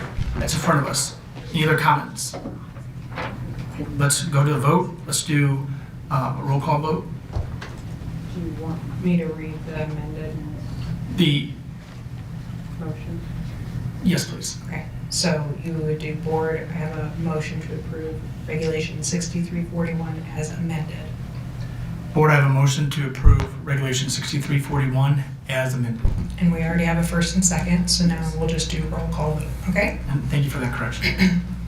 Director Pushkar, No. Director Harmon, No. Director Ponder, No. Vice President Greider, Aye. President Blair, Aye. Treasurer Owens, Aye. Director Olkey. Aye. Motion passes. Yeah, I was just gonna say. Yeah. Oh, He's gonna be here till 10:30. Well, we have another like 30 minutes or so going on, but do you want to stay or you want to head out? What do you want? How you feeling? He's feeling strong. This guy's got 36 on his ACT. His parents might not agree. He doesn't. There's no quitting. He's been through worse than us. I gotcha. So really quick, 6310 is just being presented for first reading. It was a board-directed review by the policy committee, and what's in front of us is a first read. So the board has an opportunity to share ideas and comments, and a vote will happen in March. So moving from there to number 14. We didn't have any discussion. It's just the Well, first. it's just a first read, but did you want to share something? I did. I just want to call attention to the fact that every bit of specificity has been written out of this policy. And I would encourage everyone to really take a good read and look at all the redlining from this policy. Thanks. Thank you. Any other comments? Yeah, no, I apologize for skipping ahead. My computer died and my notes went away, so Yep. my bad. But you had made that comment about 6310, an interest in having clear language regarding, Yeah. and so so that's just some That's what guidance I for you meant. to. Well, that's what I thought, but I was like, maybe it's somewhere in 6341. But those three that we're using, Publishers Weekly, Kirkus, and School Library Journal, are the three that we use to get our reviews. Every single time. Yep. Thank you very much. Up next is, all right, board, I have a motion to approve the policies and regulations as presented in number 14. So moved. Vice President Greider, Director Pushkar. Any conversation on agenda item 14? All those in favor say aye. Aye. Aye. Any opposed say no. Motion passes. Number 15, we have a first read. Everybody, I encourage you to take a look at that. I'm sure you already have before this meeting, but there'll be a second reading at the March meeting. That's agenda item 15. Agenda item 16. Board, I have a motion to approve the curriculum documents as presented. Director Pushkar, Director Ponder. Any conversations about the curriculum documents? Okay, all those in favor say aye. Aye. Any opposed say no. Motion passes.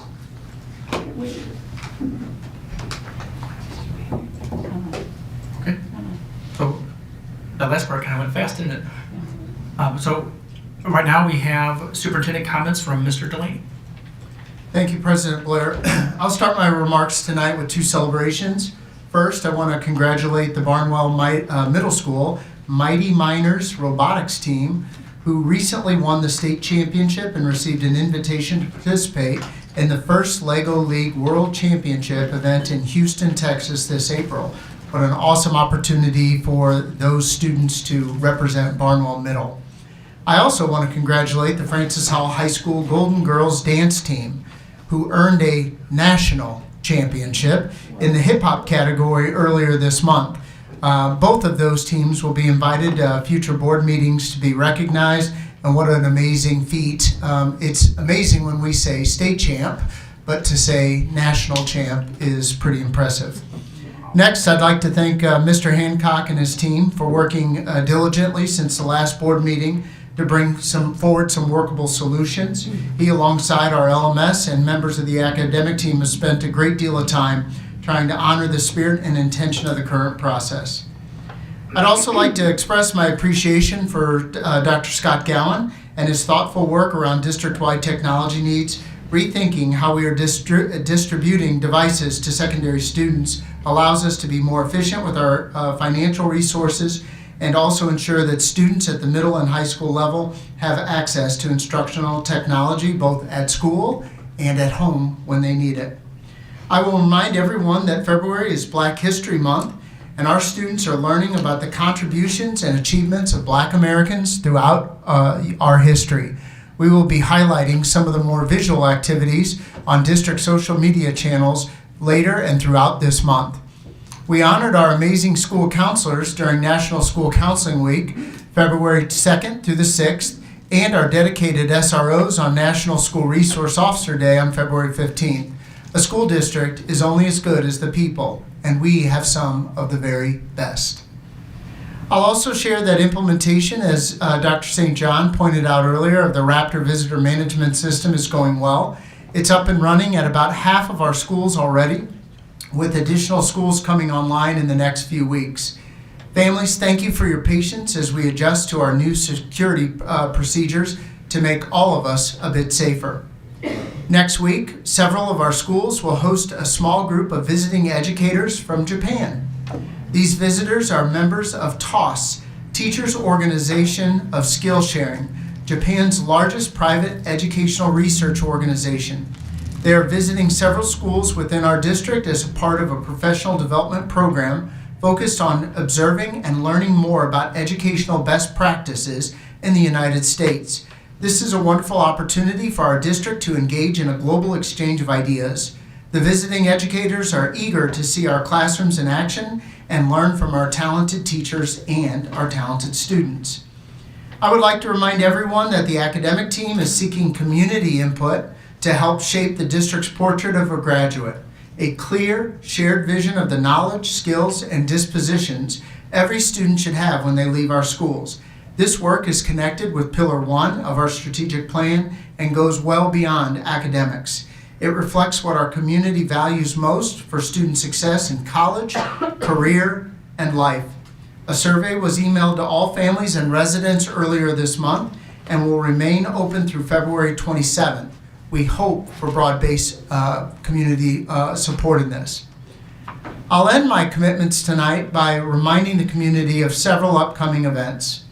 On Monday, February 23rd, we will host our first Citizens Roundtable on the topic of school finance, and the next on Tuesday, March 3rd. These are great opportunities to engage with fellow citizens, especially those who may hold different perspectives. Participants will hear an overview of the district's financial reality, including potential challenges on the horizon and the estimated revenue impact of changes being considered at the local, state, and federal levels. After this brief presentation, participants will engage in table conversations designed to solidify understanding and generate potential solutions. We would really like to have about 20 more participants in each of those events to ensure robust table discussions. We've extended the registration window for the first event, so those interested can still sign up online tonight. Find more information and a link to register on the district website. The district's Inspire team is hosting the next Family Learning Series on Wednesday, February 25th. The topic is Power of Partnership, building safe and welcoming schools together. During the session, participants will examine the connection between school safety and student well-being. The presentation will also cover the ways schools and families can work together to support students and foster a sense of belonging. The event runs from 6:30 to 7:30 p.m. via Zoom. Registration is required, and more information can be found on the district website. And finally, you may recall my encouragement earlier this year for all of us, students, parents, staff, community members, to unplug for a bit. Take a break from social media. We are seeing a lot of negativity, assumptions, name-calling, finger-pointing, and it's all a big distraction from the work we need to be focused on. Get to know your neighbors in real life. Have a real conversation with people, face-to-face. Assume positive intentions. Learn how to disagree respectfully and allow our staff to do what they do best, which is educate kids each day. Thank you. Thank you. Board, before comments, I'm going to offer our student representative an opportunity to say a comment if you want to share anything about your experience here? Give us some advice to those people who didn't get a 36 on their ACT. Everyone in the room? Yeah. I just want to say that I really appreciated being here and be able to see all this go on. Kind of makes you realize there's things a lot bigger than yourself. And I appreciate the ability of everyone to appropriately disagree with each other. I think that's a really important point that Mr. Delaney brought up. And I don't really know what the ACT thing, that's just kind of... Appreciate it. Thank you. Thank you so much. We're glad that you were here. Board, any comments? Okay. Proposition RT may sound helpful at first. However, freezing property taxes without a replacement funding plan could reduce funding for classrooms and students, impact fire and ambulance response times, limit services for individuals with developmental disabilities, reduce library programs and community resources, create long-term financial strain across the county. And it will also impact property values. This decision will affect every family and every community in St. Charles County. Protecting stable funding for schools and essential services is critical to keeping our community strong, safe, and prepared for the future. Thank you.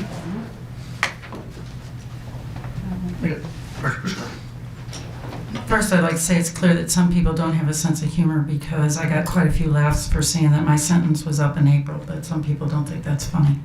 Anyway, schools exist first and foremost to educate students and provide a safe, structured environment where they can learn the knowledge and skills they need for their future. Allowing students to leave school during instructional hours to protest organizations such as ICE disrupts this primary purpose. When students miss class, they lose valuable learning time that cannot always easily be replaced and can negatively affect their academic progress and long-term opportunities. Schools also have a responsibility to ensure student safety, and supervising large numbers of students off campus during unscheduled protests can be difficult and risky. In addition, while civic engagement is an important part of democracy, there are more appropriate and effective ways for students to express their views without leaving school. Students can participate in discussions, write essays, engage in student government, or attend peaceful demonstrations outside of school hours with parental guidance. A student's right to assemble and freedom of speech does not exceed their responsibility to abide by school policy. Thank you. Thank you. Any other comments, anybody? I just have one more question. I like your observation about us being able to respectfully disagree, and I think we need a lot more of that in our society these days. I've said it before several times up here, but I've always been of the opinion that there's strength in dissent, and when we can have differing opinions and look each other in the eye and then walk away and shake hands, I think is a very powerful thing in our society. So I would invite you, you're a smart kid, obviously, go out in your life and just remember those things. Remember your experience here today, and take that out and pass that along to everybody, because it's becoming more rare these days that we can actually sit around with each other and respectfully disagree. I think it's important for the younger generation to really get out there and take that torch and bring our society back to what it was. So good job for you. Any other comments?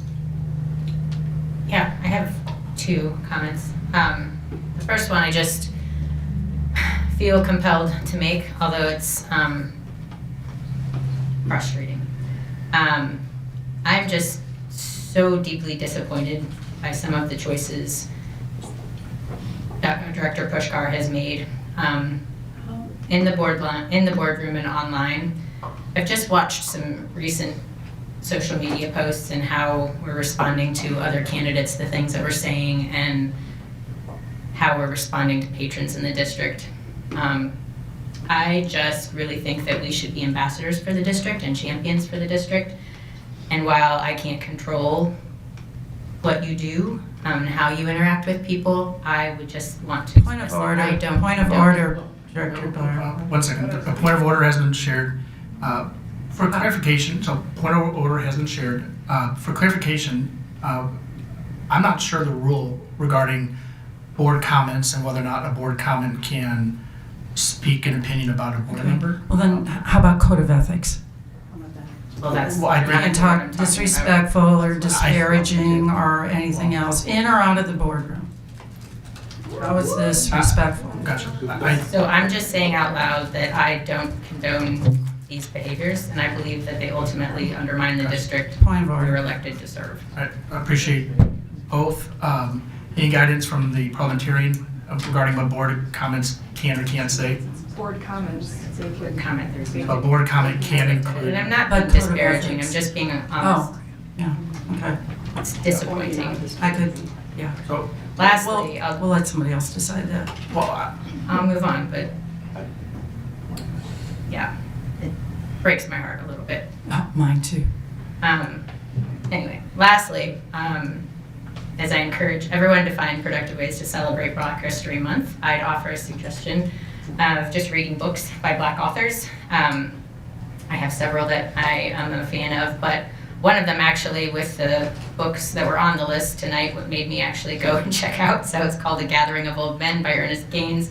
Just a story that highlights the importance of acknowledging our shared history, amplifying marginalized voices, and forging bonds to confront systemic injustice. Moreover, the elderly characters in the novel serve as a reminder of the wisdom and strength that can be gleaned from older generations. So, thank you. And just as I wrap up, I appreciate the comments from Mr. Laney. This is a long meeting, and I think you're sitting in here right now at this time of night on Thursday. There's something either very, very wrong with you or very, very right with you. Either way, we appreciate your presence and those of you watching us online as well. I just want to take one moment just to share. My faith is a driving factor of who I am and the decisions that I make, and my faith is a Christian faith, and I live out that faith in loving neighbors and enemies to the best of my ability, and that includes speaking up for those who cannot speak up for themselves, and those people generally fall into certain categories. And I just wanted to share with transparency what I bring with me into the conversations, whether you agree or disagree. At the same time, pointing out that the Supreme Court said, freedom of religion is also the freedom from religion. And so just because I have a certain set of beliefs myself doesn't mean everybody has to be Christian as well. So I just want to share that while I believe other comments shared tonight were shared in ways that were filled with conviction, and I just want to share that I have a set of convictions that are on the other side, and wanted to make sure I share that publicly as well. If there's no other decisions, no other comments, we have information items for you to all look at the bottom of the agenda. And board, I have a motion to adjourn open session and then return to closed session. Do you have a first and second? second. Was that first one Harmon? Yes. Director Harmon. Well, big moment for all of us. And what was the second? What was the second? Director Ponder. All right. All those in favor say aye. Any opposed say no. Motion passes. Thank you all for being here tonight.